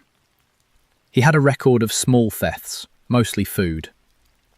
He was known locally as a quiet, broken-down man who did odd jobs when he could find them and slept in a shack he had built himself out of scrap metal. He also had a polio limp on his right side that was visible from 100 metres away. Kotzer drove out with 2 other officers on a Friday morning. They parked at the edge of the settlement and walked the rest of the way. The shack was small. There was a cooking fire outside it that had gone cold. There was a goat tied to a post. Kotzer knocked on the wooden door. Jacob opened it. He looked at the 3 white men on his step. He looked at the badgers. He took one slow breath. Yes, he said. He let them in. The shack was one room. There was a thin mattress on the floor. There was a tin plate and a cup. There was a small wooden crate that served as a table. There was a kerosene lamp, and on the crate, sitting in a place of obvious honour, was a brand new transistor radio. It was a small thing. Plastic. Maybe 3 weeks old. The price tag was still attached to the cord by a piece of clear tape. The price was written on the tag in pencil. It was, at 1975 South African prices, the cost of about 2 days of unskilled labour. Kotzer stared at the radio for a long moment. Then he asked Jacob, gently, where he had gotten it. Jacob did not lie. Jacob, it turned out, was not the kind of man who could lie. He told Kotzer everything in the next 40 minutes, sitting on his thin mattress on the floor, the 3 officers standing because there were no chairs. A young woman had come to him about a month earlier. She had found him through someone he had done a small job for. She had told him she had a problem. She had told him that there was a married woman who was making her life difficult. She had told him she would pay him if he would solve the problem for her. She had offered him, specifically, a transistor radio and the equivalent of 40 rand in cash. Jacob had asked, in his quiet way, what she meant by solve. The young woman had explained. Jacob had said yes. He told Kotzer where the woman had told him to go. He told Kotzer what time. He told Kotzer what the woman had told him to use, which was whatever was already in the kitchen, because she did not want him bringing anything that could be traced. He told Kotzer that he had ridden 2 buses to get to the suburb. He told Kotzer that he had walked up the hill until he found the cream-coloured house with the lemon tree, exactly as the young woman had described it. He told Kotzer that the back door had been left unlocked for him. It had been left unlocked because the young woman who hired him had a key. The young woman who hired him had been letting herself into the house, on and off, for almost a year. The young woman who hired him had also been, on and off for almost a year, sleeping with Karina's husband. Her name was Annika de Vet. She was 19 years old. She worked in the records department at Grooteschuur Hospital. On the floor below where Karina worked, 2 floors below where Peter worked. Kotzer and his men brought her in the same night. Annika denied everything for 3 hours. Then they put her in a room with Jacob, and Jacob looked at her, and Annika began to cry. And within 20 minutes, she was confessing to all of it. She had become obsessed with Peter. She had decided, somewhere along the way, that the only thing standing between her and the life she wanted was Karina. She had stolen Peter's spare house key from his locker at the hospital and made a copy. She had been looking, for months, for someone she could persuade to do what she could not bring herself to do. She had found Jacob. She had paid him with a 48 Rand transistor radio from a shop on Long Street, plus 40 Rand in small bills, on the understanding that he would receive a second 40 Rand after the job was done. She had not yet paid him the second 40 Rand. She had been planning to. She had simply not gotten around to it. The trial was the loudest thing to happen in Cape Town that year. Annika de Vet was convicted of conspiracy to commit murder. Jacob Nkosi was convicted of murder. Annika was sentenced to death. Jacob was sentenced to death. Both sentences were later commuted to life imprisonment, and both of them eventually died in prison, decades apart. The thing the country could not stop turning over in the months and years after the trial was the price. 40 Rand.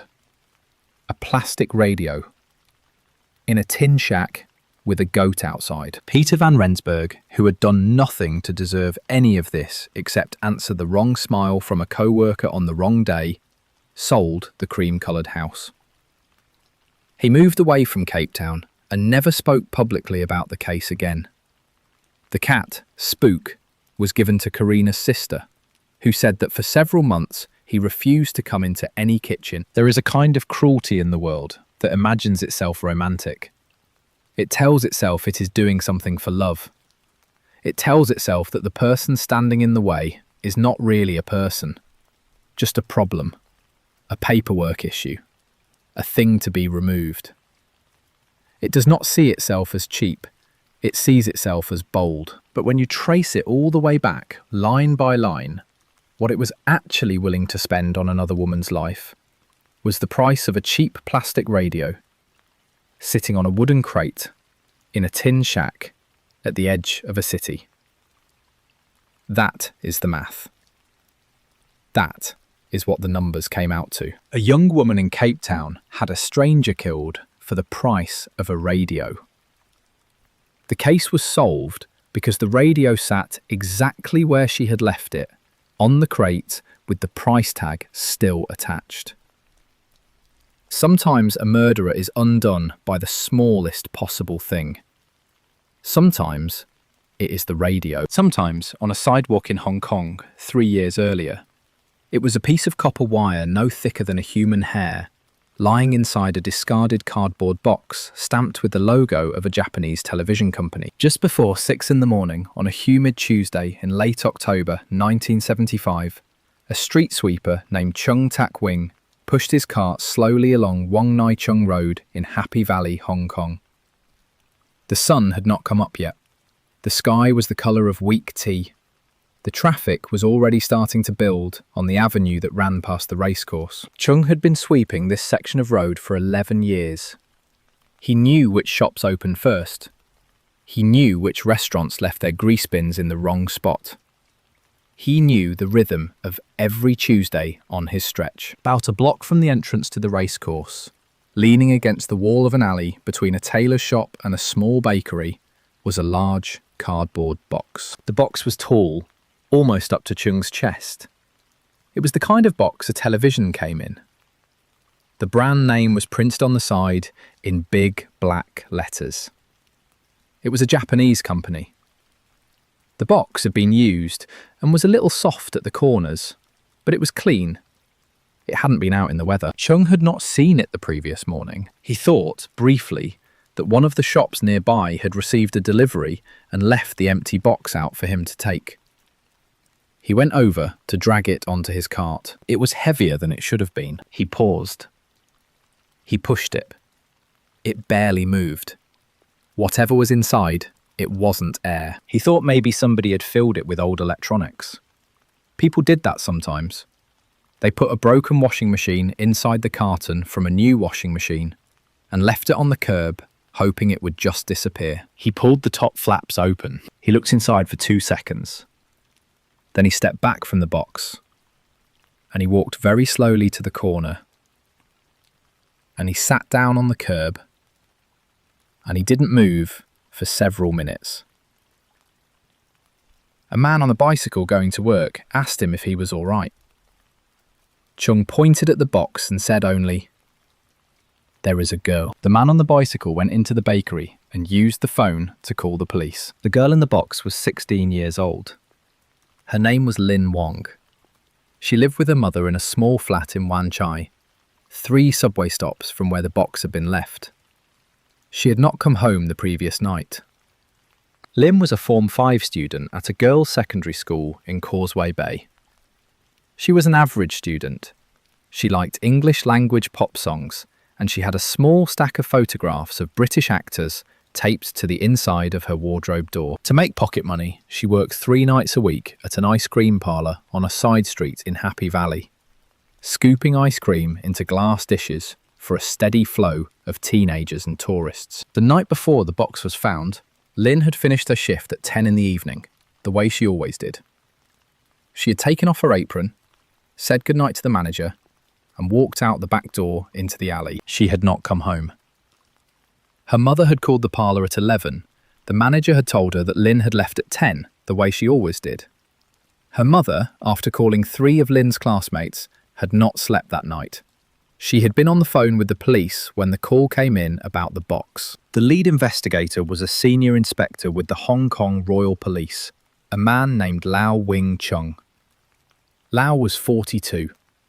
He had spent most of his career working organised crime in Kowloon. He had transferred to homicide 8 months earlier. By the time Lau arrived at the alley, the area had been roped off and a small crowd had gathered behind the rope. The body had been left in the box for the photographers. Lau looked inside. Lynn was naked. She had been folded into the box at the knees and the shoulders to make her fit. There were burn marks on parts of her body. There were injuries that suggested she had been held somewhere, not in the alley, for at least several hours before she was killed. There was no blood pooled at the bottom of the box, which meant she had been put in the box after she had stopped bleeding. She was wearing 1 ankle sock. The other foot was bare. Lau spent a long time at the alley. He photographed the box from every angle. He photographed the wall behind it. He photographed the ground. He had crime scene technicians collect every piece of cigarette ash, every cigarette butt, every scrap of paper from a 6-metre radius. He told them to bring him the box itself, not just the contents. He told them to bring him every fibre inside it. A different investigator might have moved faster. A different investigator might have grabbed the manager of the ice cream parlour and worked him for a confession the same morning. In Hong Kong, in 1975, that was usually how cases like this got closed. A young woman was dead.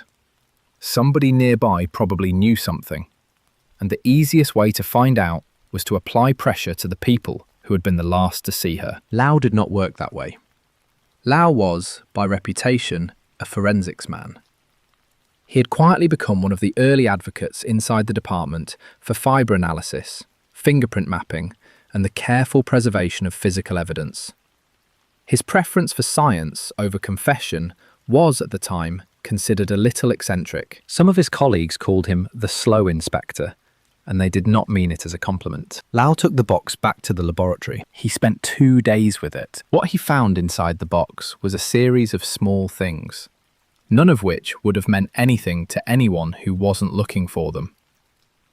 There were 6 fibres of cotton thread, dyed a particular shade of yellow, that had not come from Lynn's clothes. There was a single small smear of cream-coloured material along the inside of one flap that turned out, under analysis, to be melted ice cream that had hardened. There was a fingerprint on the inside of the box, partial, smudged, on the underside of the top flap, where someone had reached in to fold it shut. And there was, embedded in the soft lower corner where the cardboard had been crushed, a single piece of copper wire about 2 centimetres long. The wire was thin, the kind used in industrial twist ties. It had been pinched flat in the middle, the way a twist tie gets pinched when somebody uses it to close off the top of a heavy bag. Lau spent another 3 days on the box itself before he ever turned to a suspect. He traced the brand and the lot number printed on the side. The box had been shipped to Hong Kong as part of a delivery of 40 units to a single distributor. The distributor had sold the units to 14 different shops across the colony. Lau got the list of 14 shops from the distributor. He went to each of them. 12 of the 14 had thrown the boxes out long before. 2 of them still had boxes in the back, stored for use as packing material. One of those 2 was an electronics shop in Sim Sha Tsui. The other was the ice cream parlour on the side street in Happy Valley where Lin Wong worked. The ice cream parlour used the boxes to store empty soda bottles for return. They kept them in the storeroom at the back, just inside the alley door. Lau walked through the parlour with the manager. He looked at the storeroom. He looked at the cardboard. He noticed a roll of yellow cotton string hanging on a hook on the wall, used for tying up bags of trash. He noticed a small plastic bin next to the trash can, full of pinched copper twist ties. He noticed on the floor near the back door a small smear of melted ice cream that had been mopped over but not entirely cleaned up. He asked the manager who worked the closing shift on Monday night. The manager checked his book. The closing shift had been Lin and one other employee. The other employee was a quiet young man in his mid-20s named Chan Wai Lung. Chan had worked at the parlour for a little under a year. He had no criminal record. He lived alone in a single room in a tenement in Wan Chai. The manager described him as polite, a little shy, never any trouble. Lau drove out to Wan Chai that afternoon. Chan Wai Lung opened the door of his single room and looked at Lau and the 2 officers behind him with the kind of mild surprise of a man who has been expecting this conversation but hadn't expected it today. He let them in. He answered their questions. He said he had finished his shift around 10:30, the same time as Lin, and that he had walked home alone. He said he had not seen Lin after she left the parlour. He said it calmly. He looked Lau in the eye when he said it. Lau asked if he could look around the room. Chan said yes. The room was small. A bed, a chair, a small table with a hot plate on it, a metal cabinet for clothes. Lau opened the cabinet.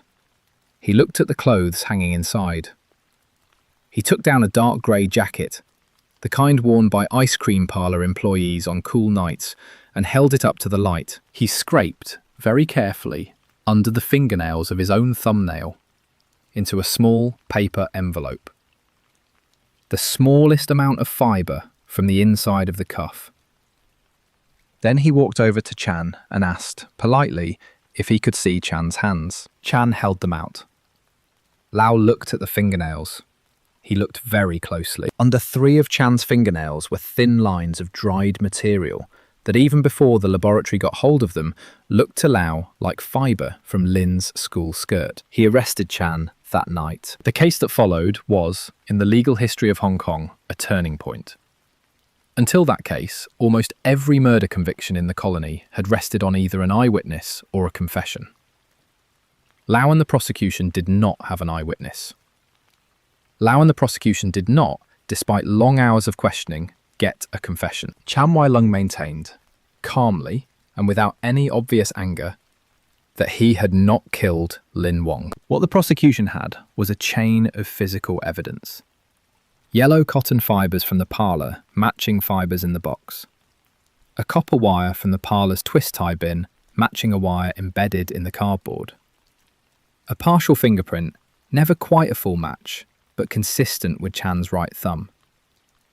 Fibres from Lynn's school skirt under Chan's fingernails. A pattern of melted ice cream residue on the box that was chemically consistent with the brand of vanilla served at the parlour on closing nights. The prosecution argued that Chan had attacked Lynn in the storeroom after closing, that he had held her there for several hours, that he had killed her, folded her into one of the empty television boxes, used the parlour's own twist ties and yellow string to seal it, and pushed it on a hand trolley out into the alley around 4 in the morning, leaving it leaning against the wall for the morning to find. Chan denied all of it. He said the fibres under his nails were from cleaning the floor. He said the fingerprint was from handling the same box during a delivery a week earlier. He said the ice cream smear was simply the kind of smear an ice cream parlour leaves on everything it touches. The jury, after 11 days of trial, convicted him. He was sentenced to death. The death sentence was, as was common in Hong Kong at the time, commuted on appeal to life imprisonment.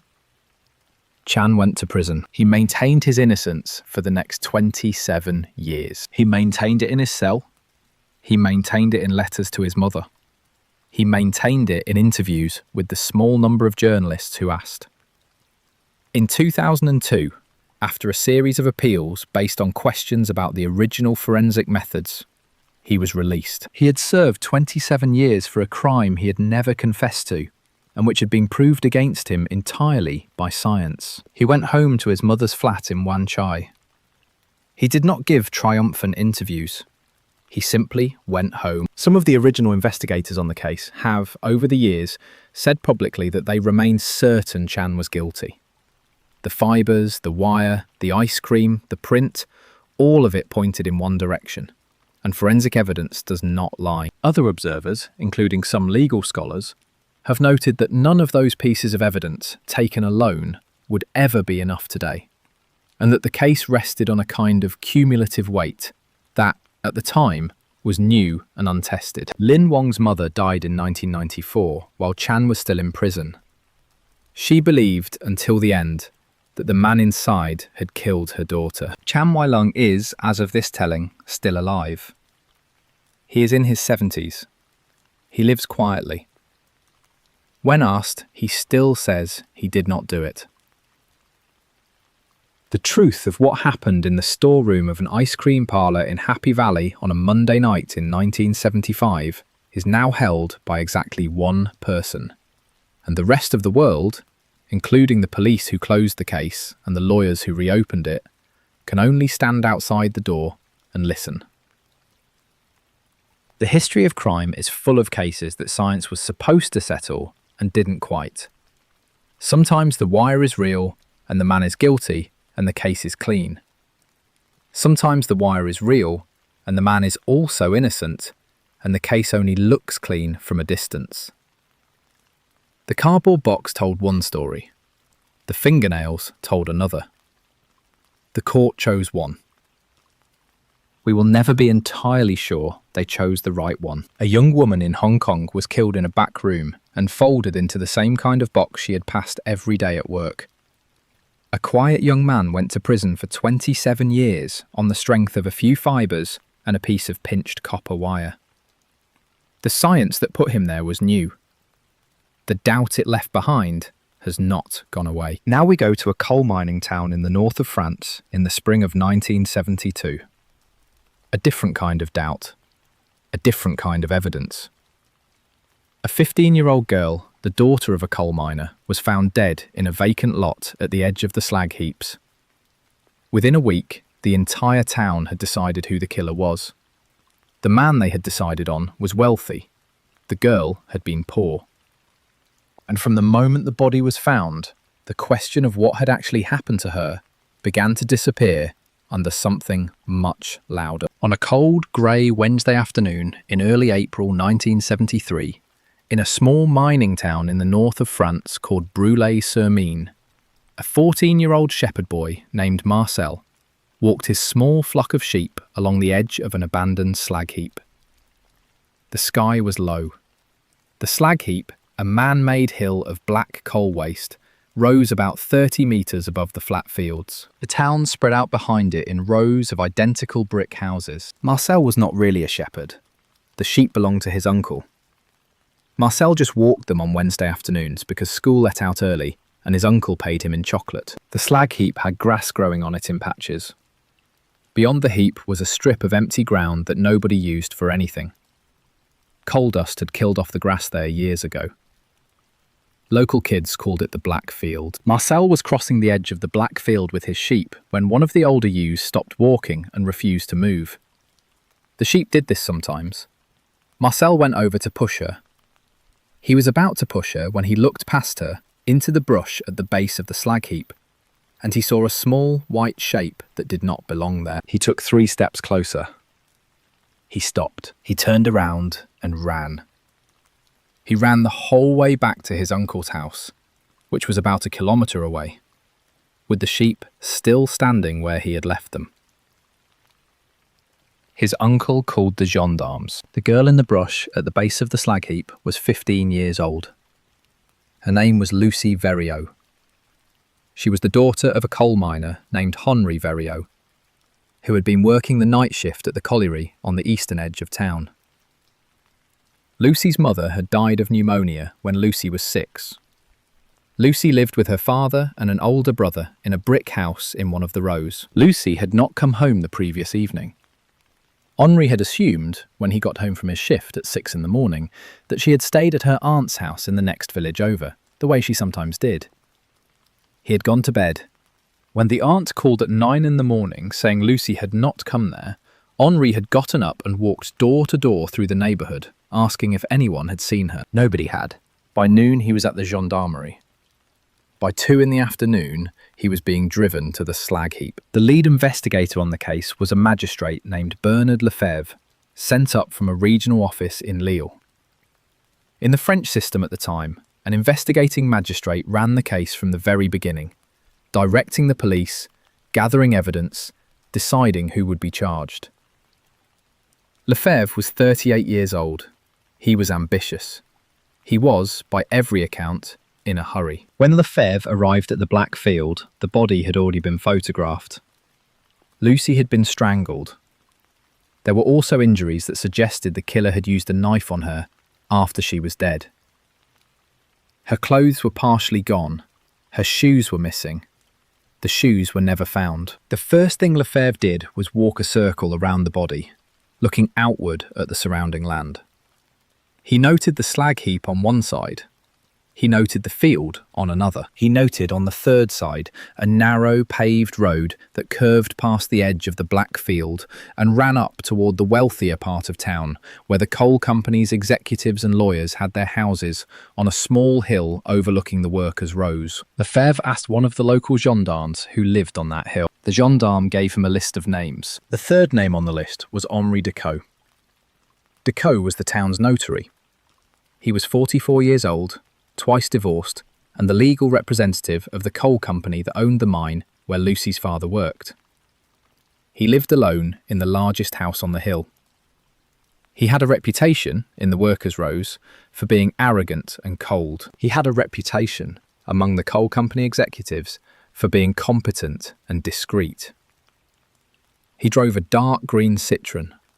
A black Citroen, which one witness had seen turning off the road near the slag heap on the previous evening, had already been mentioned in the early statements. The witness, an old woman who had been walking her dog at dusk, was not sure of the model. She was sure of the colour. She thought it had been dark. Within 48 hours, Lefebvre had decided that Henri Decaux had killed Lucy Verriot. He was not subtle about it. He gave an interview to a regional newspaper in which he said, with the particular confidence of a magistrate who has not yet been contradicted, that the case would be solved within the week and that the killer was a man of standing in the community whose social position would not protect him. He did not name Decaux. He did not need to. The next morning, on a tip Lefebvre would later describe as anonymous, the gendarmes searched Decaux's house. They found nothing of obvious evidentiary value. They found that Decaux had been alone the previous evening. He said he had been at home reading. His alibi was thin. The gendarmes brought him to the station for questioning. He went voluntarily. What followed was the part of the story that would, eventually, swallow everything else. The town of Brûlé-sur-Marne had been a coal town for 120 years. The relationship between the workers and the company was old and bitter. The fathers and grandfathers of the men working the mines in 1973 had died of black lung in the same houses their sons now lived in.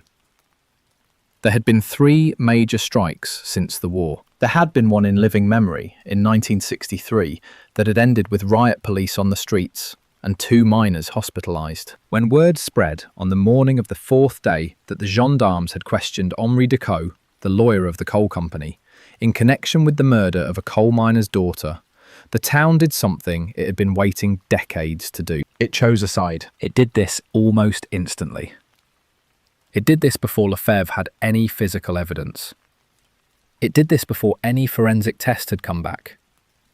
It did this before any witness had identified Decaux as the man near the slag heap. The miners' union met that night in the back room of a cafe and passed a resolution declaring Decaux guilty. Within a week, the headline of every left-wing paper in France was running some version of the same story. The daughter of a coal miner had been murdered, and the man responsible was the lawyer of the company that had been killing her father slowly for decades. The Maoists arrived from Paris on the 7th day. They were a small, intense group of activists who had been looking for a fight, and Brûlé-sur-Marne had handed them one. They organised a march. 2,000 people walked through the town on a Sunday afternoon, carrying signs with Decaux's face on them. Some of the signs called for his death. The local gendarmes, all of them from miner families themselves, stood at the edges of the march and did nothing. By the 2nd week, Lefebvre had a problem. The physical evidence against Decaux was thin. The Citroën had not been definitively placed at the scene. The old woman with the dog, when interviewed a 2nd time, said she could not be sure of the make. Decaux's alibi, while not airtight, was also not impossible. There was no forensic match. There were no fingerprints. There was no blood on Decaux's clothes or in his car. What Lefebvre had was a strong suspicion, and a town that had already decided. He kept Decaux in custody for as long as the law allowed. He brought in a teenage boy from the workers' rows, who had told a friend, who had told his mother, who had told the gendarmes, that he had seen Decaux speaking to Lucy at a bus stop the previous winter. The boy told the same story when he was brought into Lefebvre's office. Lefebvre wrote it down. Then the boy went home and 2 days later told a different journalist that he had made it up. By the end of the 3rd week, the case file in Lille had grown to over 400 pages. About 30 of those pages contained anything that could reasonably be called evidence. The other 370 were public statements, anonymous letters, accusations from townspeople against other townspeople, and dozens of contradictory witness accounts produced by the daily march of journalists, activists, and curious neighbours who had been streaming into Brûlé-sur-Marne since the body was found. The case had become too loud to investigate. In late May, the central French judicial authorities took the unusual step of removing Lefebvre from the case and transferring it to a magistrate in Paris.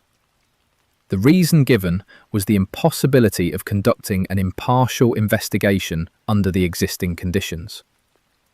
The new magistrate was a man named Rivière, careful, slow, the opposite of Lefebvre in temperament. Rivière reread the file. He re-interviewed witnesses. He sent forensic samples to a different laboratory.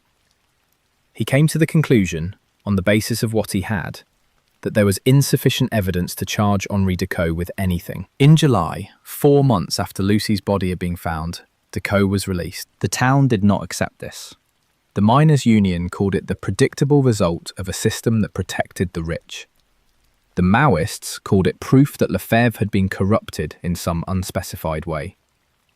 Decaux himself, when he returned to his house on the hill, found that someone had broken every window on the ground floor. He sold the house within a year.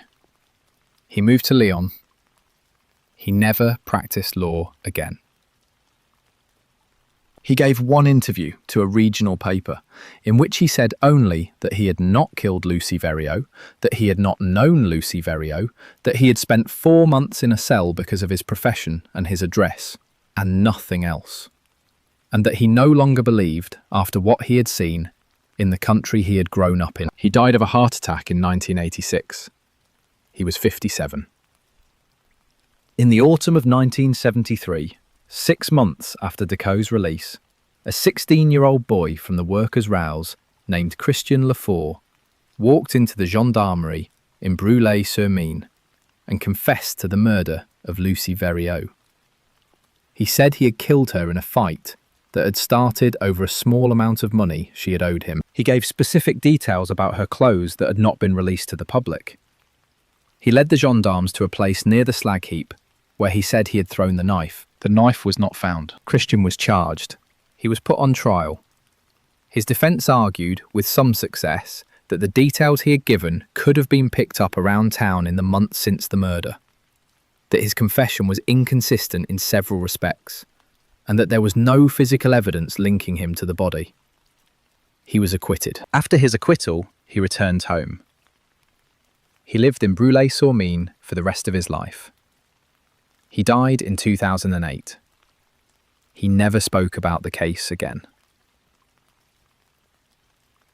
Henry Verrio, Lucy's father, died of black lung in 1979. The mine that had employed him closed in 1992. The houses on the hill, including the one Decaux had sold, were eventually bought up by retirees from outside the region. The slag heap is still there. Grass has grown over most of it. The black field has been replanted. The murder of Lucy Verrio is officially listed in French police records as unsolved. There is a kind of justice that comes out of evidence. There is a different kind of thing that pretends to be justice, which comes out of the noise around evidence. The first one is slow. It is sometimes wrong, but it tries. The second one is fast. It feels good while it is happening.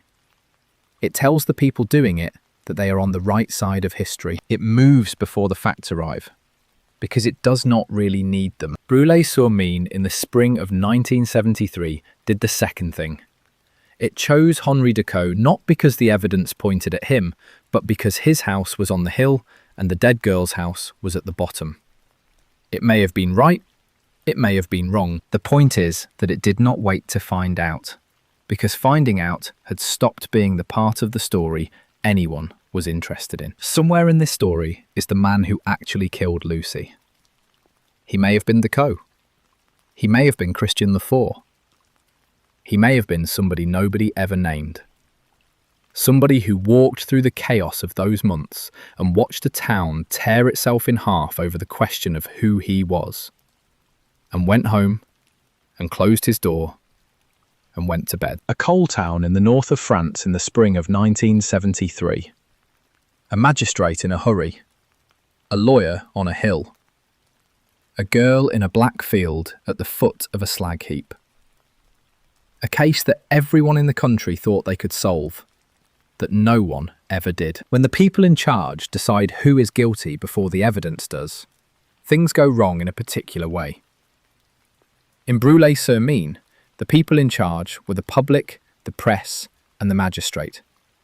They were all loud, and they were all in agreement. And they were almost certainly mistaken about something. In the next story, the people in charge are quieter. They are sitting across a table from a teenage boy in a small interview room in South London, in the early hours of a spring morning in 1973. The boy has a learning disability. He is alone.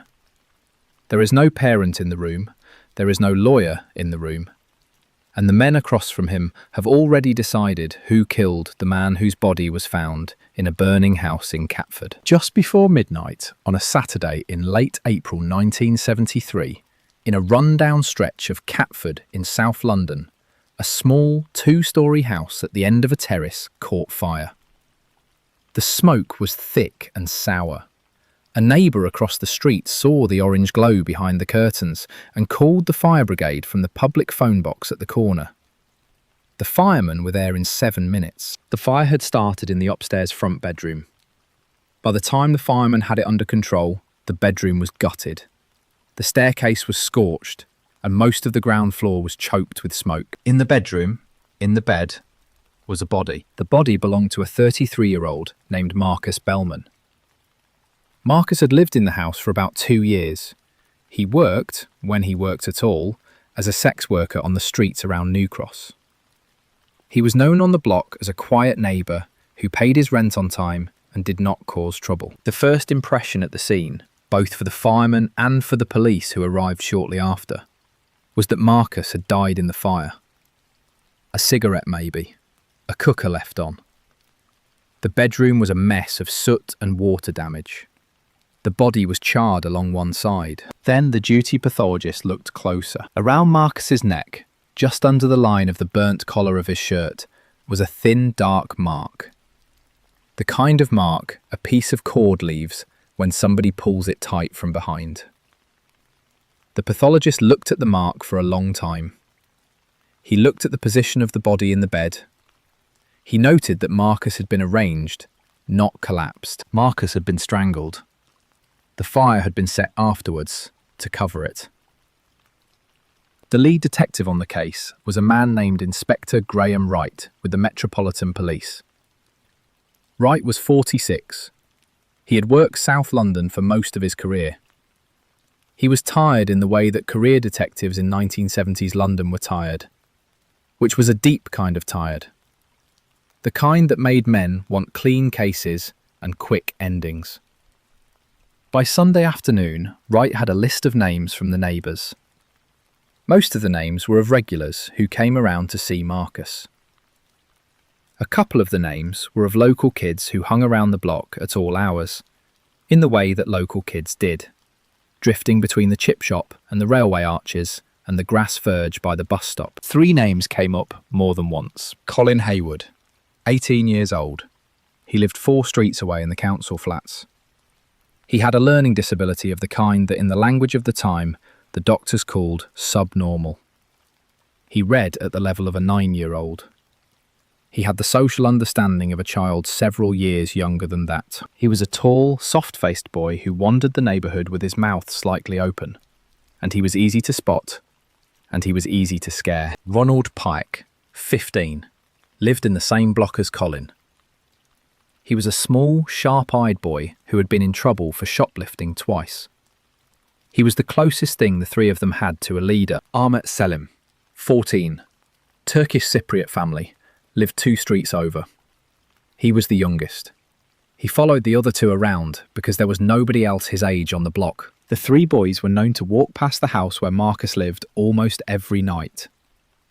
2 neighbours had told the police they had seen the boys near the house at some point on the evening of the fire. On Monday morning, Wright sent 2 detectives to pick up the boys. The boys were brought into Lewisham police station, one at a time. They were not arrested in any formal sense. They were what the police called, at the time, helping with inquiries. None of them had a parent with them. None of them had a solicitor. The detectives told them they were not under arrest. They were told they could leave whenever they wanted. None of the boys understood that this was true. None of them tried. Colin was put in an interview room first. The room was small. Yellow walls. A metal table. A single window that did not open. 2 detectives sat across from him. They took their jackets off. They put their cigarettes on the table. They began to ask Colin where he had been on Saturday night. Colin said he had been at home. The detective said no, he had not. The detective said witnesses had seen him at the house. Colin said he had walked past the house, maybe. He could not really remember. The detective said he had been inside the house. Colin said he didn't think so. The detective said yes, he had. The detective said his friends had already told them he had. This last part was a lie. His friends were in 2 other rooms in the same building, and at that exact moment they were being told the same thing in the other direction. Colin began to cry. The interview lasted, off and on, for 9 hours. Colin was not given food. He was given 2 cups of tea. He was not allowed to leave. He was not told he could leave. By the 7th hour, he was telling the detectives whatever he thought they wanted to hear. By the 8th, he had said yes when one of them said, "You strangled him, didn't you, Colin?" By the 9th, a detective had written out a statement in his own handwriting that described the murder of Marcus Bellman in detail, and Colin had signed it. He could not have read it. The vocabulary in the statement was beyond him. Words like asphyxiation and premeditated appeared in it.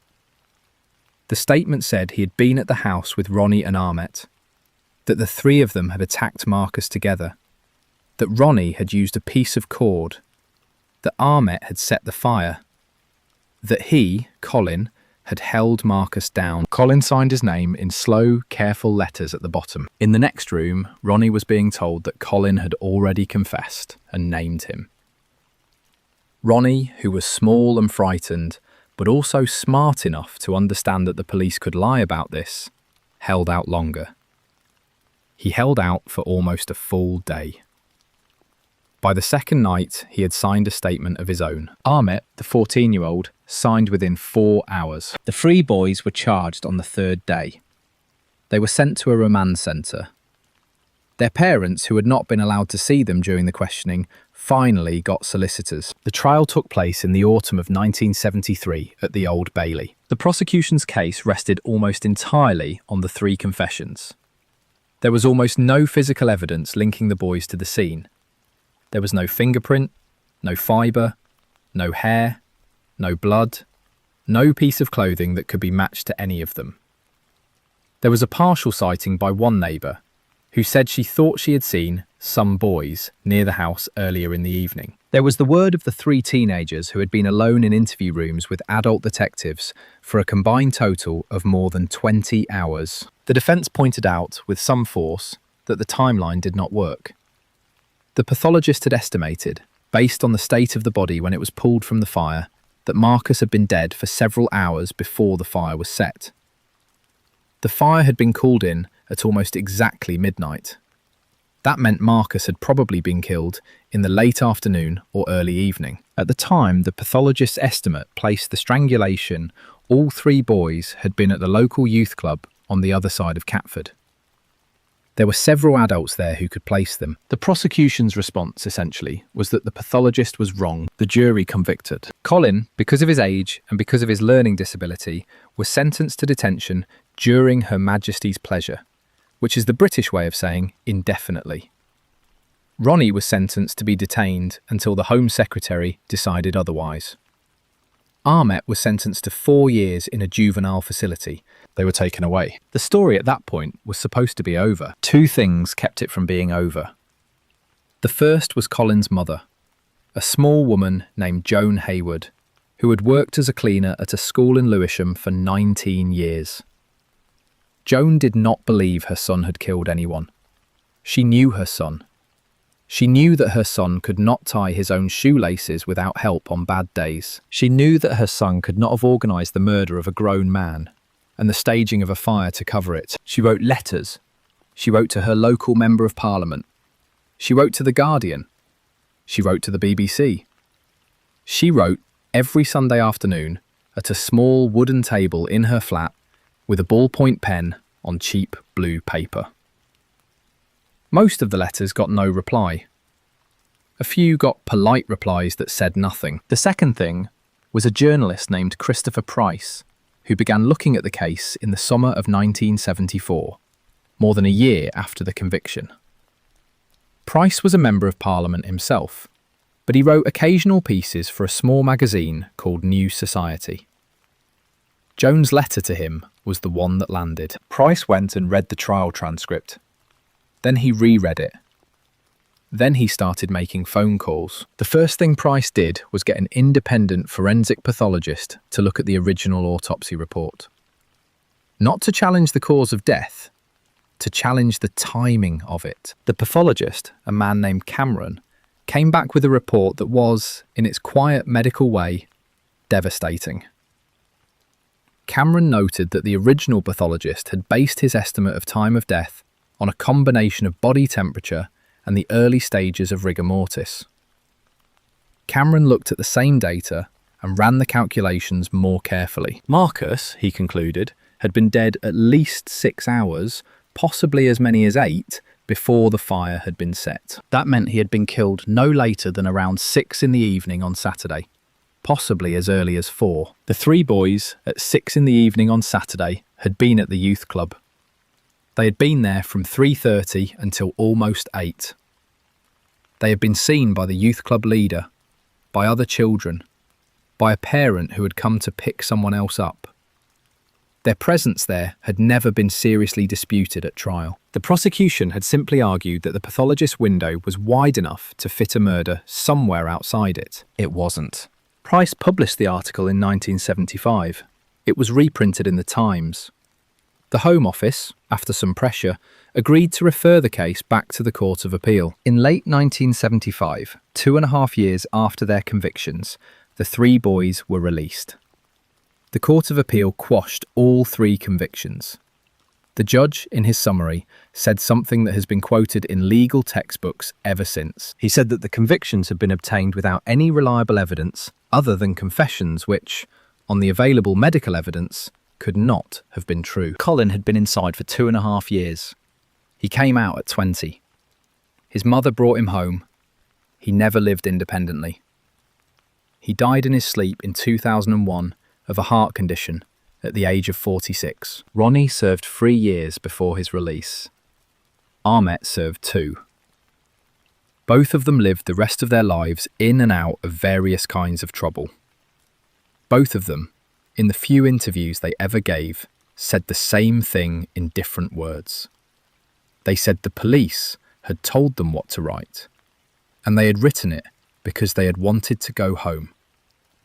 And they had still not been allowed to go home. The case became one of the central reasons for a piece of British legislation called the Police and Criminal Evidence Act, passed in 1984. Among many other things, the act required that police interviews of vulnerable suspects, including juveniles and those with learning disabilities, be conducted only in the presence of an appropriate adult, a parent, a guardian, a social worker, somebody who could understand what was happening on the suspect's behalf. It made the kind of 9-hour interview Colin had endured legally impossible. The man who killed Marcus Bellman was never found. He was almost certainly someone else who had been in the house that evening. Someone the police, having decided early on which version of the story they were going to tell, never seriously looked for. The investigation that should have happened in 1973 did not happen. By the time anyone went looking again, the trail was a decade cold, and nobody was particularly interested in starting over. There is a particular kind of cruelty in convicting the wrong person of a murder. It is 2 cruelties at once. It steals years from someone who didn't earn the punishment, and it gives the actual killer something he didn't earn either, which is permission. Permission to walk away. Permission to go home. Permission to be, somewhere out in the world, an unremarkable person who once did a thing and was never asked about it. A man in Catford was murdered in his bed, and the fire that was set to cover it brought the whole street out to watch. 3 boys who had been at a youth club across town were taken to a small room and asked questions until they signed a piece of paper one of them couldn't read. The paper said they had done it. The paper was wrong. The man who had actually done it walked back out into the world and kept walking. A killer who is allowed to disappear is a particular kind of haunting. It is the kind of haunting that does not announce itself because nobody is looking for it anymore. In London in 1973, a killer walked away because 3 teenage boys signed the wrong piece of paper. 2 years later, and 1,000 miles south, on a beach outside Rome, another killer would be allowed to walk away for a different reason.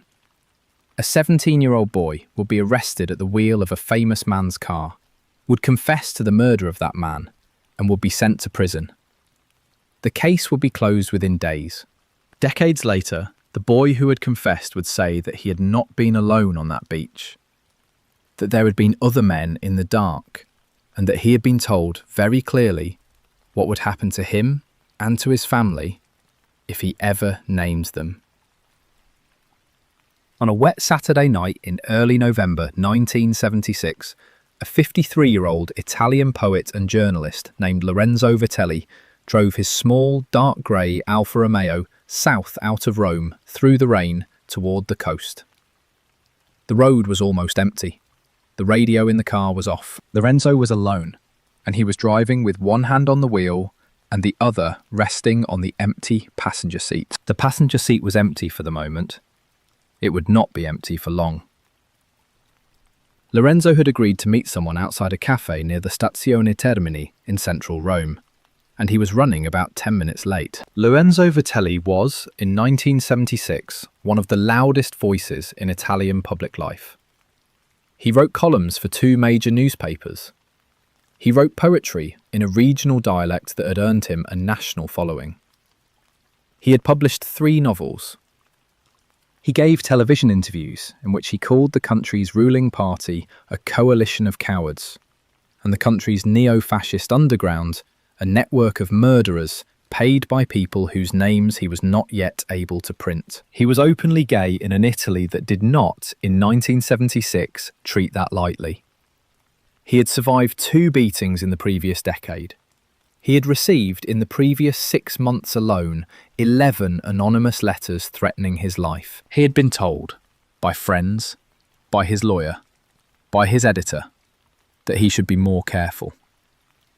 He had nodded politely each time. He had not changed anything. The man waiting outside the cafe near Termini was 17 years old. His name was Renzo Marchetti. He was thin, dark-haired, sharp-featured, and he was wearing a leather jacket that he had bought used the year before. He had a younger brother and a mother who cleaned offices. He had, in the previous 2 years, supplemented the family income by spending occasional evenings near the train station. Renzo had met Lorenzo 2 weeks earlier at this same cafe. The meeting had been brief.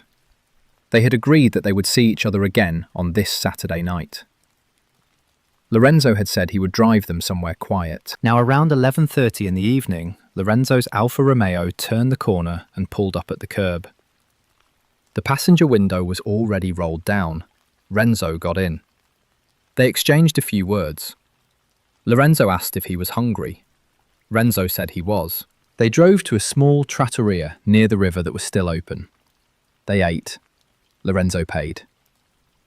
Around midnight, they got back into the car, and Lorenzo, instead of taking the road back to the centre of the city, turned south onto the road that led to the coastal town of Ostia. Ostia in 1976 was a strip of long, flat beaches west of Rome, lined with shuttered summer cabins and reed grass.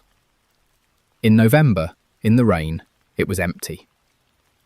There was a parking area not far from the beach, away from the streetlights, that local couples sometimes used because it was dark and because nobody who lived nearby would ever drive past it on a winter night. Lorenzo turned into the parking area. He shut off the engine. He shut off the headlights. In the bushes, about 30 metres from where the Alfa Romeo was parked, 3 men were already waiting. They had been waiting for almost 2 hours. A few minutes after 1 in the morning, a fight broke out in the parking area at Ostia. There were shouts.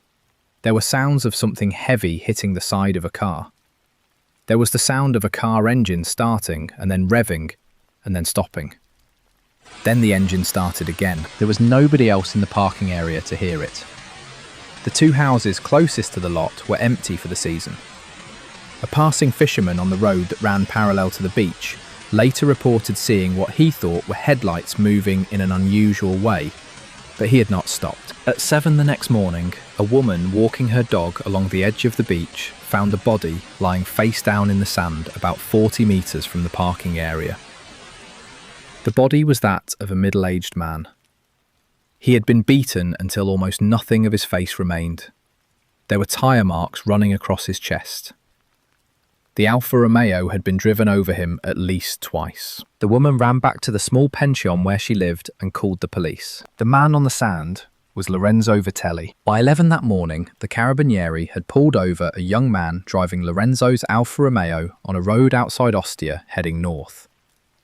The young man was Renzo Marchetti. He had blood on his shirt and on his shoes. He had bruises on his knuckles.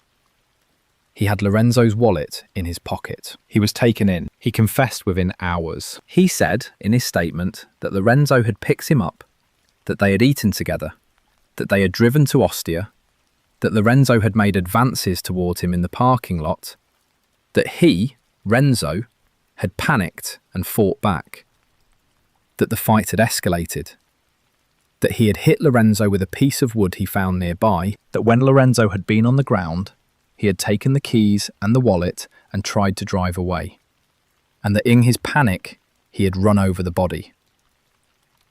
He said he had been alone. He said it had been self-defense, more or less, that had gone wrong. The investigating magistrate who handled the case in the days that followed was a man named Avellino. Avellino was efficient. He had a confession. He had a body. He had a young man with blood on his shoes. He had a clear and complete narrative. He moved the case forward. Renzo was tried. The trial was short. The defense did not seriously challenge the basic story. Renzo was convicted of murder. He was sentenced to 9 years in juvenile detention, given his age. The case, officially, was closed within months. Inside Italy, however, almost nobody who looked at the case carefully believed it was finished. The first problem was the body. Lorenzo Vitelli had been a tall, heavy-set man. Renzo Marchetti was a thin teenager who weighed about 140 pounds and stood 5'6". The injuries on Lorenzo's body were consistent with multiple attackers. The medical examiner's report, which was not heavily emphasised at trial, noted bruising patterns that suggested at least 2 and possibly 3 different sets of blows, struck from different angles by different-sized hands. There were boot prints in the sand near the body that did not match Renzo's shoes. The second problem was the car. When the Alfa Romeo was examined, a number of fingerprints were lifted from the dashboard, the steering wheel, the door handles, and the shifter. Some of the prints were Lorenzo's. Some were Renzo's. At least 2 distinct sets of prints belonged to neither of them. The defence never raised this at trial. The prosecution never explained it. The third problem was a small wooden item found in the parking lot that may have been used as a weapon. The item had blood on it. The blood was Lorenzo's. The item also had a partial fingerprint that was again not Renzo's and not Lorenzo's. The fourth problem was a witness, a man who lived in a small caretaker's cabin about 300 metres from the parking area, later told a journalist, on background, that he had seen at least 3 men leaving the area on foot in the early morning. He had seen them walking toward a vehicle parked further down the access road. He had not come forward at the time, he said, because he had been afraid of who they were. He died in 1982 of cancer. By the time other journalists tried to follow up on his account, his statement existed only in the notes of the original journalist, who had not published it during his lifetime. The fifth problem, which was raised privately in the months after the murder by several of Lorenzo's friends, but never fully investigated, was the manuscript. In the weeks before he died, Lorenzo had been finishing what he called his most important book, a long work of investigative journalism wrapped inside a novel. The book was about a network of political corruption involving senior figures in the Italian government and a parallel network of neo-fascist activists who had carried out, on contract, several political bombings that had been blamed on the left. He had told 3 close friends that he was about a month away from delivering the manuscript to his publisher. He had told his lawyer that he had a complete draft locked in a desk in his apartment, and that copies existed elsewhere as a precaution. After his death, his family entered the apartment with the police. The desk was open. The drawer where the manuscript had been kept was empty. The supposed backup copies, when his friends went looking for them in the places Lorenzo had described, were not there either. No part of the book was ever found. No part of it was ever published.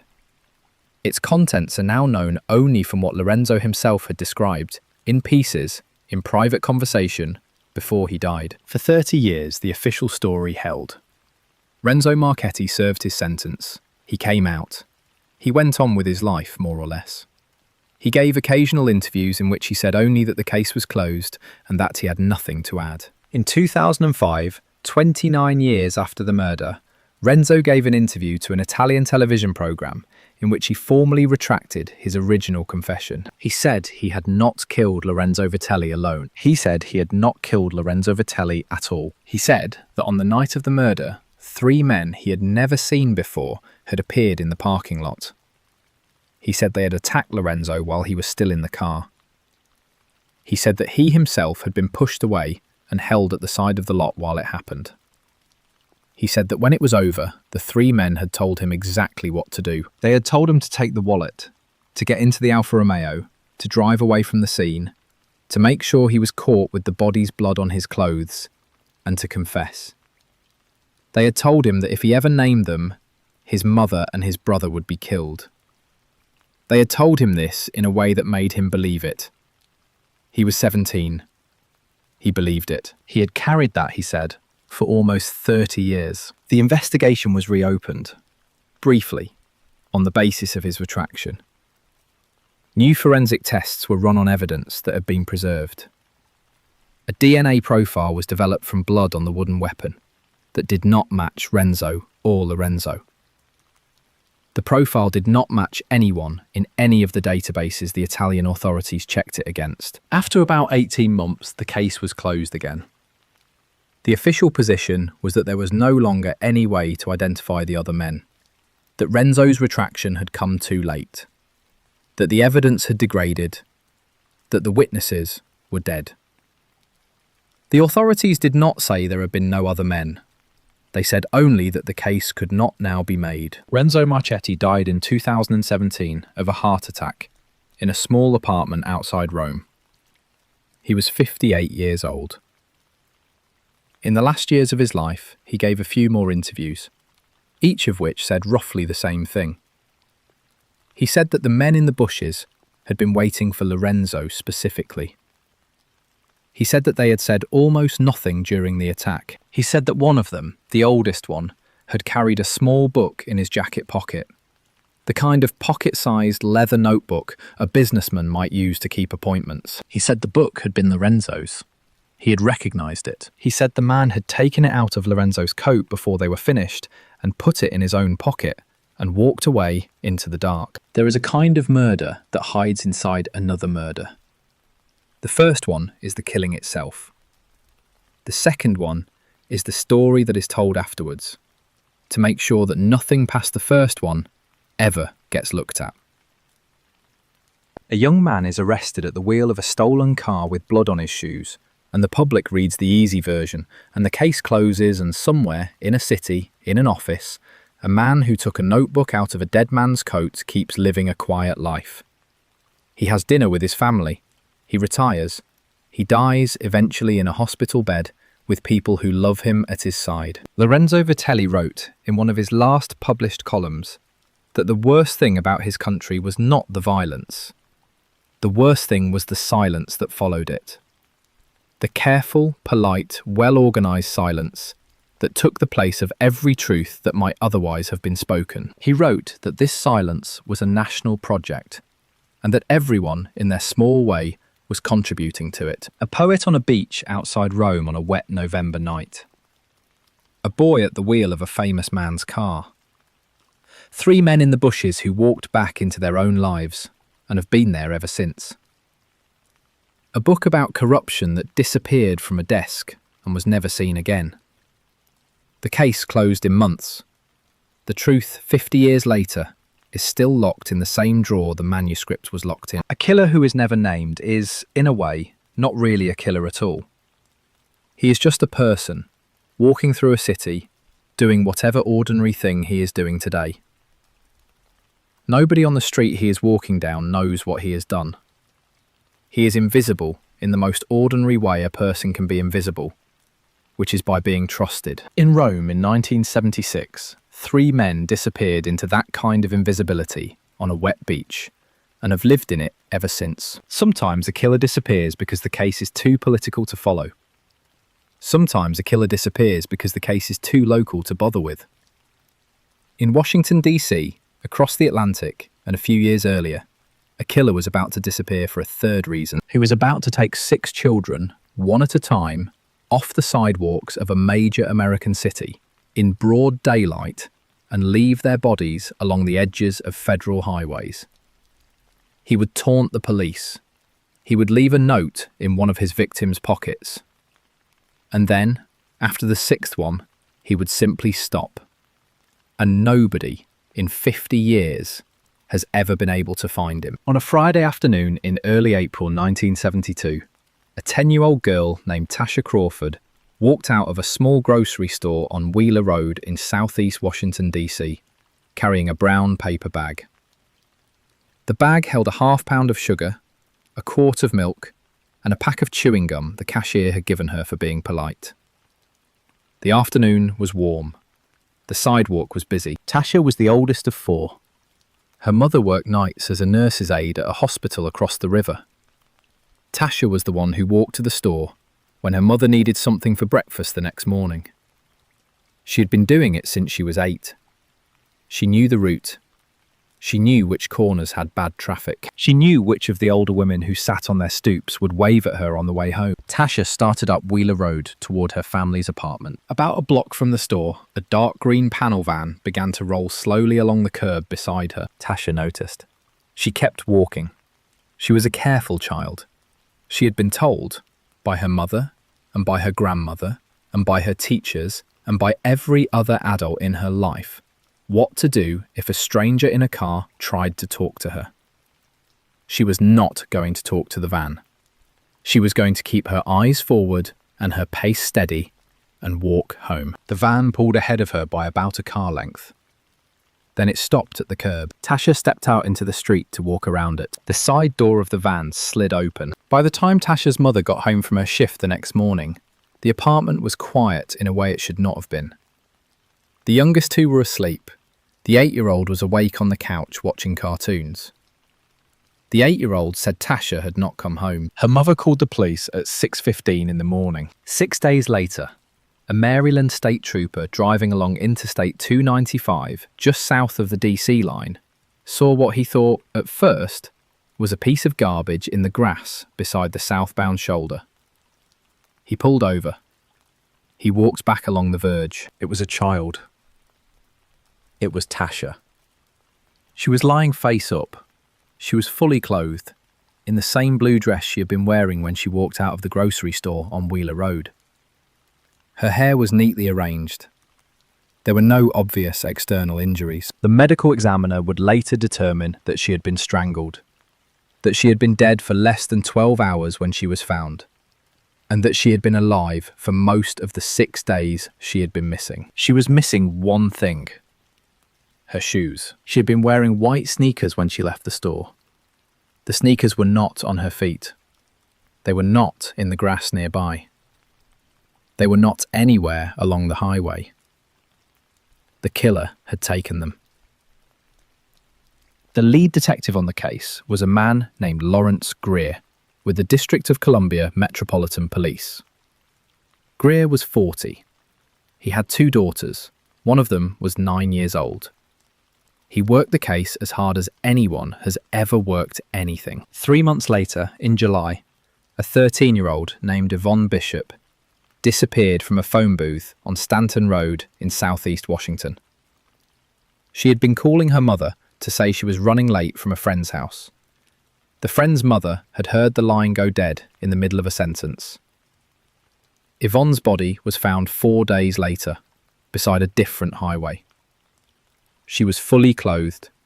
Her shoes were missing. In late July, a 12-year-old named Brenda Wilkins disappeared on her way home from a community pool. Her body was found in early August. Same pattern. No shoes. In October, a 10-year-old named Nenemoshia Ellis disappeared from outside a Safeway. She was found 2 days later on a different stretch of highway. No shoes. In November, an 18-year-old named Brenda Crockett, the oldest of the victims and the only one who was a young adult, was abducted from outside her family's apartment building. While she was being held, The killer made her call her family on the phone. Her mother answered. Brenda told her, in a calm, flat voice, that a white man had abducted her, that she was somewhere in Virginia, and that she would be home soon. Then the line went dead.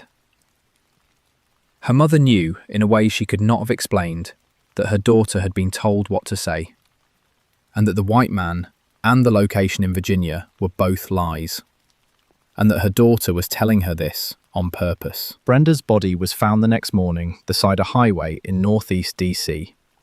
No shoes. In September of the following year, 2 more girls disappeared.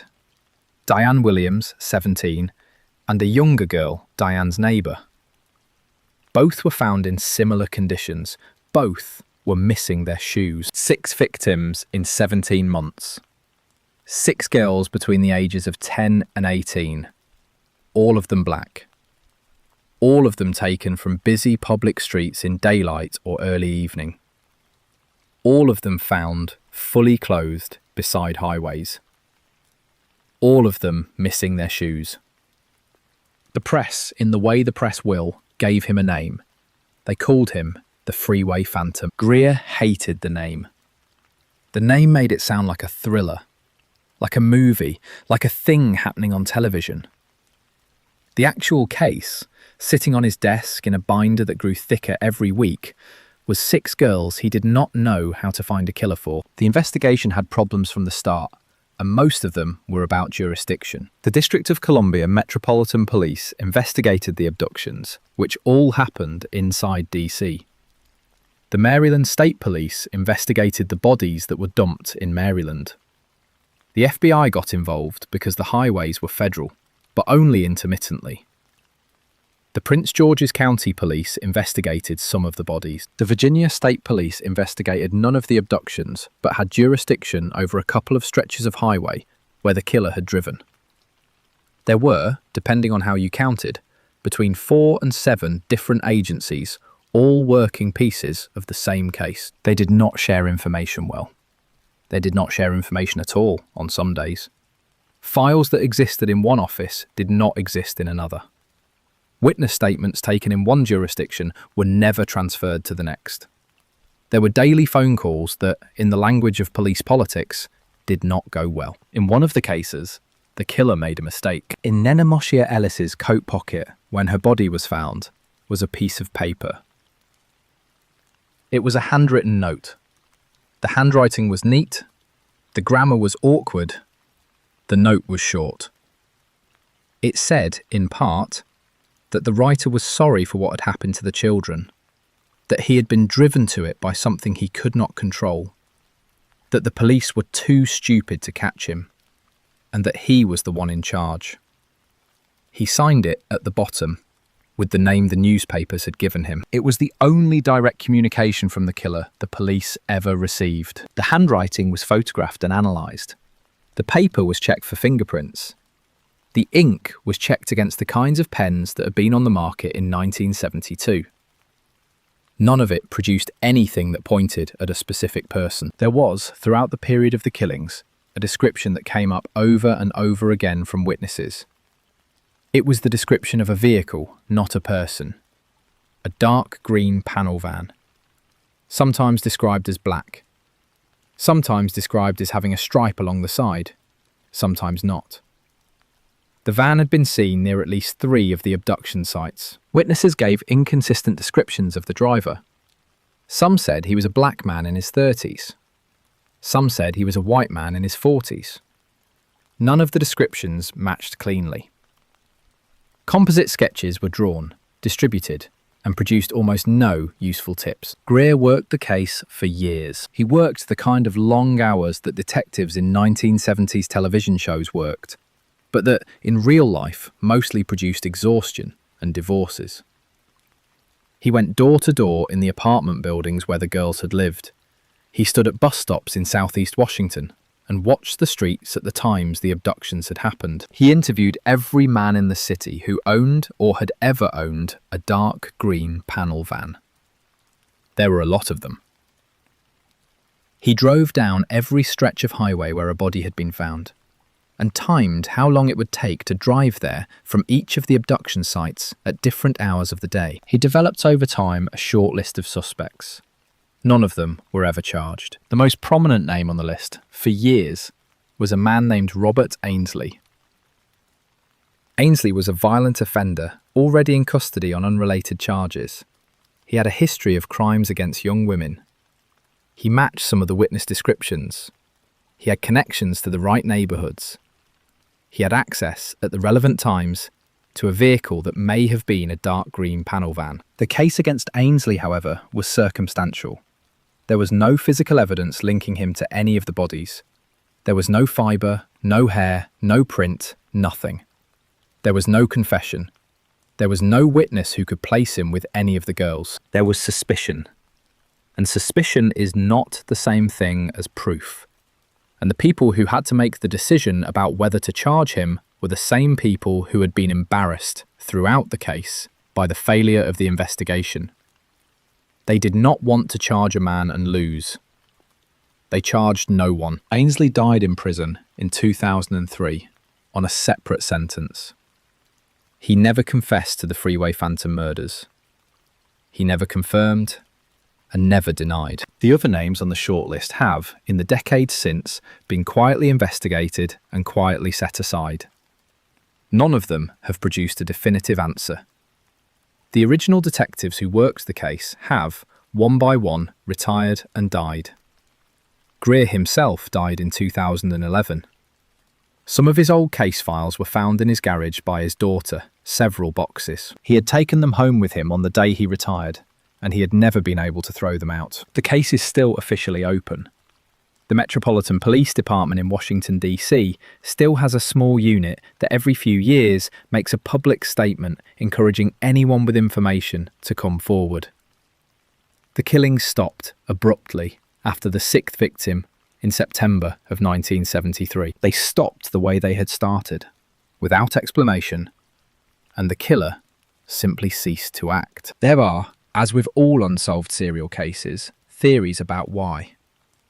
Maybe he died. Maybe he went to prison for something else and was kept inside for the rest of his life.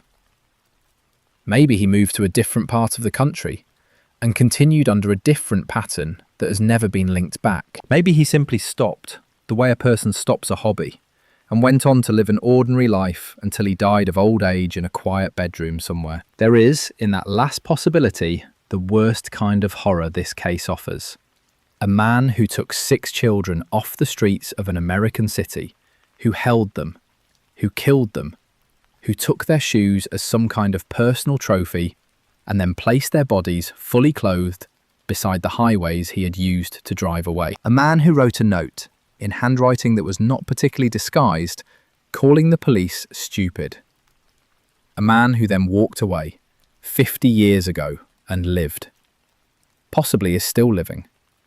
Possibly will die in a bed surrounded by people who love him, none of whom will ever know. The families of the 6 girls have, in the decades since, given fewer and fewer interviews.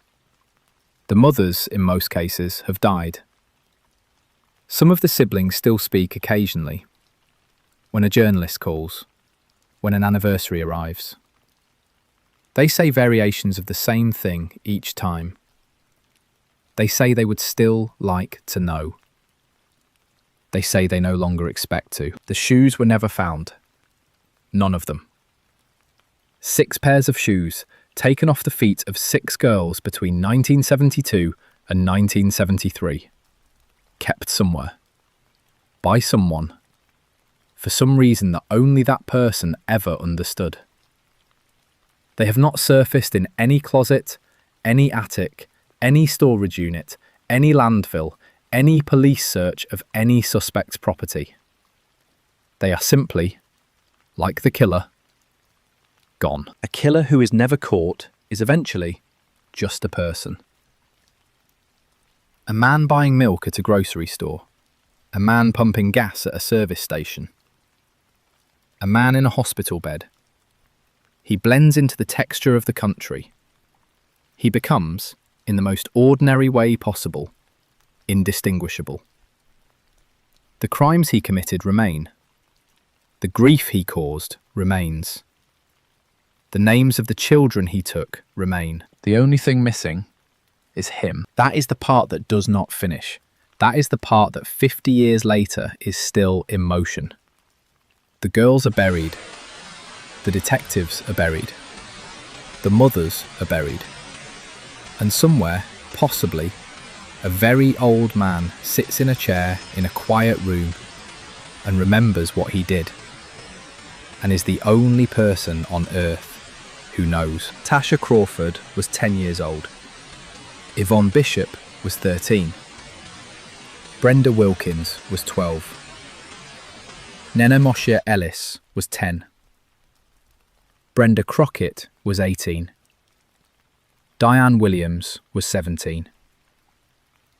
They had families who loved them. They had names. They had favourite songs and favourite teachers, and small private jokes with their younger brothers and sisters. They had Friday afternoons and trips to the corner store. The man who took them is the only one in this story who has not been named. That, in the end, is what evil sometimes gets to do. Not always, but sometimes. It does its work, and then it walks away. And it keeps walking. And the rest of us are left to do the part that comes after, which is the part where we live with not knowing. Some of these stories end with a confession. Some of these stories end with a sentence. Some of these stories end with a body in a frozen valley with no name on the headstone, or a man who drove off a cliff with his family and was never seen again, or a poet on a beach who took the truth with him into the sand. This one ends the same way it started, with a child walking home from a grocery store on a Friday afternoon, and a dark green van pulling slowly along the curb beside her, and no one, 50 years later, who can tell us who was driving. 11 stories, 11 endings, 11 different cities on 5 continents. On the surface, they are crime stories. Underneath, they are something else. They are 11 different versions of the same quiet question, asked over and over again, in different languages, by different people, in different decades. The question is this: who in your life is the person you should not have trusted? And how would you ever have known? The first lesson the album teaches, the one that runs through every story like a wire, is that danger is almost never a stranger in a mask. Maya Halevi was killed by her brother. Helen Marsden was killed by her husband. Karina van Rensburg was killed for the price of a radio by a man hired by her husband's lover. 3 Singapore gold merchants were killed by a man who had been at their weddings. The pattern is not coincidence. It is the actual shape of how violence happens in real life. The headline killer. The dark figure on the street is the rare case. The common case is somebody who had a key. This is not a comfortable lesson. It is the opposite of what we want to believe. We want danger to wear a uniform. We want it to be loud and obvious so we can see it coming. The reality, as the album shows again and again, is that danger usually arrives wearing the clothes of an ordinary day. A brother fixing a problem at work. A husband fixing a lamp cord in the garage. A co-worker offering a smile in the hallway of a hospital. The threat is almost always the person who has already been allowed inside. The second lesson is about how slowly the warning signs appear and how easily we explain them away. Helen Marsden noticed her husband had been distant. She noticed money was missing from their account. She noticed him in the garage at strange hours with a piece of stripped wire. Each detail, taken alone, was small. Each one had a reasonable explanation. He was stressed. He had moved the money. He was fixing a lamp. The signs were there. They were always there. They were just quiet enough that loving someone meant choosing not to listen. This is something worth sitting with. Trust is not stupidity. The women in these stories were not foolish. They were doing what loving people are supposed to do, which is to assume the best of the person they share a life with. The warning signs in real abuse and real danger almost never come labelled. They come dressed as ordinary, mild oddness. And we are trained by every healthy relationship we have ever had to let mild oddness pass without comment. The price of paranoia is high. The price of trust, sometimes, is higher. The third lesson is about institutions and how they fail. The Bruet en Artois case is not really about whether Henri Decaux killed Lucy Verriot. It is about what happens when a town decides who is guilty before the evidence does. The Maxwell Confay case is not really about three teenage boys who signed a confession. It is about what happens when tired detectives, working a system without safeguards, decide they already know the answer and only need a signature to close the file. Both cases ruined lives. Both cases let the actual killer walk away. Both cases happened because the institutions involved cared more about resolution than about truth. The fix in the Confay case was structural. Britain passed the Police and Criminal Evidence Act in 1984. It required an appropriate adult in any interview with a vulnerable suspect. It required taping. It required time limits. It made the kind of 9-hour solo interrogation of a learning disabled teenager legally impossible. This is how progress sometimes happens, not through outrage alone, but through small, specific, boring rules written down on paper that make the next Colin Hayward harder to create. Justice is mostly procedure. The fourth lesson is about evil without explanation. Mateo Aguirre had a normal childhood, 2 parents who loved him, a clean home, a music teacher mother, an accountant father, a neighbour who waved at him on the morning he was led out in handcuffs. There was nothing in his life that anyone could point to as the reason. 50 years of psychiatrists have not been able to find one. We want explanations because explanations are a form of safety. They tell us evil belongs to broken people, the ones we can identify and avoid. Mateo's case says no. Sometimes evil arrives in a clean white shirt and a polite smile, and there is nothing wrong with the wallpaper at home. This is the hardest lesson in the album, because it offers no protection. Most of the others give you something to do. Watch for warning signs, question institutions, check your sources. Mateo's case offers nothing. It says only that the door of the world will sometimes open and someone will be standing there with a revolver, and there will have been no way to predict it from his upbringing or his face. The only response to this is humility about what we think we can control, and gratitude for the days when no one is at the door. The fifth lesson is about the smallness of the things that decide cases. A pinched copper wire in a cardboard box in Hong Kong. A transistor radio with the price tag still attached on a wooden crate in Cape Town. A gold bar with a serial number that a friend in Bangkok happened to recognise. A note, written in handwriting that was never disguised, tucked into the pocket of a child by a Washington highway. Whole lives turned, in these stories, on objects that anyone could have overlooked. Justice, when it arrives, often arrives through the patience of a person willing to look closely at something small. The opposite is also true. Whole lives ended because of the same kind of smallness. A door left unlocked. A back staircase. A scheduled shift the killer didn't know had changed. A wallet in a back pocket that the fire didn't quite reach. Catastrophe in these stories almost never comes from grand causes. It comes from 1,000 small, ordinary things lining up in the wrong order on the wrong day. This is sobering and also, in a way, freeing. Most days, those things do not line up. Most days you walk home from the store and nobody is in the van. The sixth lesson is about silence after the fact. The Lorenzo Vitelli case in Italy is the clearest version of this. A complicated political murder gets compressed within days into a simple story that lets everyone go home. The actual killers walk into the rest of their lives. The truth is locked in a desk drawer that someone empties before the family arrives. The case closes. Years pass. People move on. The silence becomes its own kind of crime.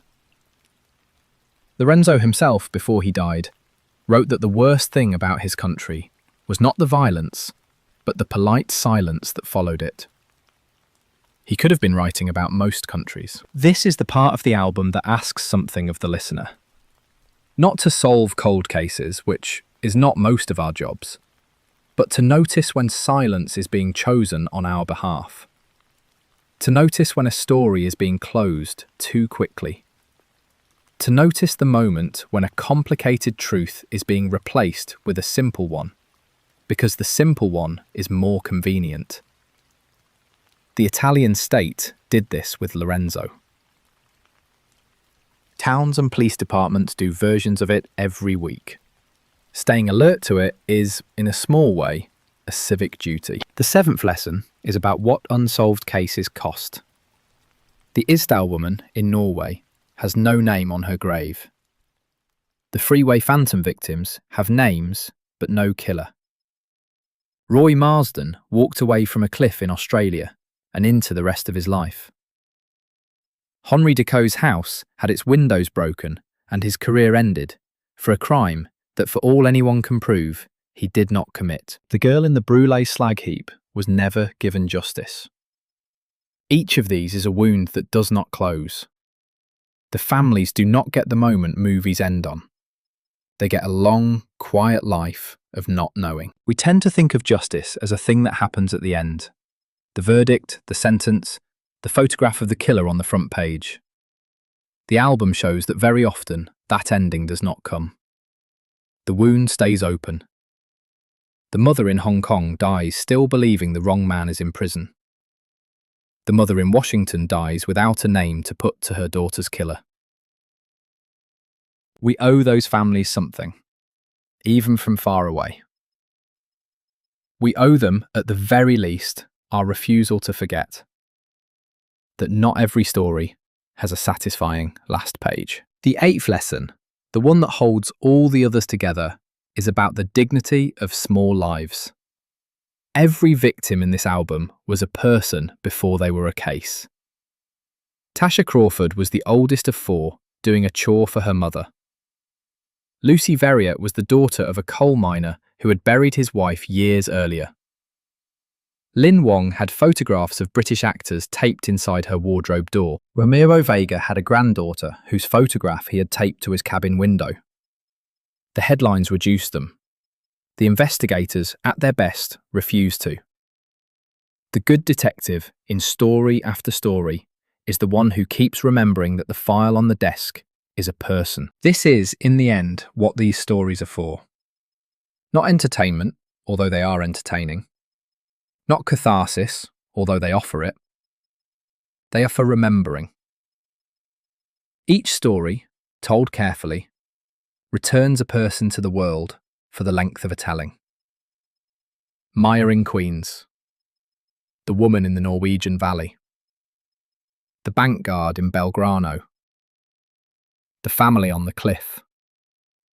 The merchants in Bukit Timah. The young wife in Cape Town. The schoolgirl in Happy Valley. The miner's daughter in northern France. The murdered man in Catford. The poet on the beach. The 6 girls beside the highways. They are not statistics. They were people, and they mattered. And that mattering does not stop because the case did. If there is a single thing to take away from 11 nights of listening, it is probably this. Be slow to trust the easy version of any story. Be willing to look closely at small things. Notice the people in your own life, including the ones you have known for 20 years, and pay attention to the quiet days when something is mildly off. Speak up when silence is being chosen on your behalf. And remember that behind every case file is a person who once walked home from a grocery store on a Friday afternoon, expecting, like all of us, to make it back through the front door.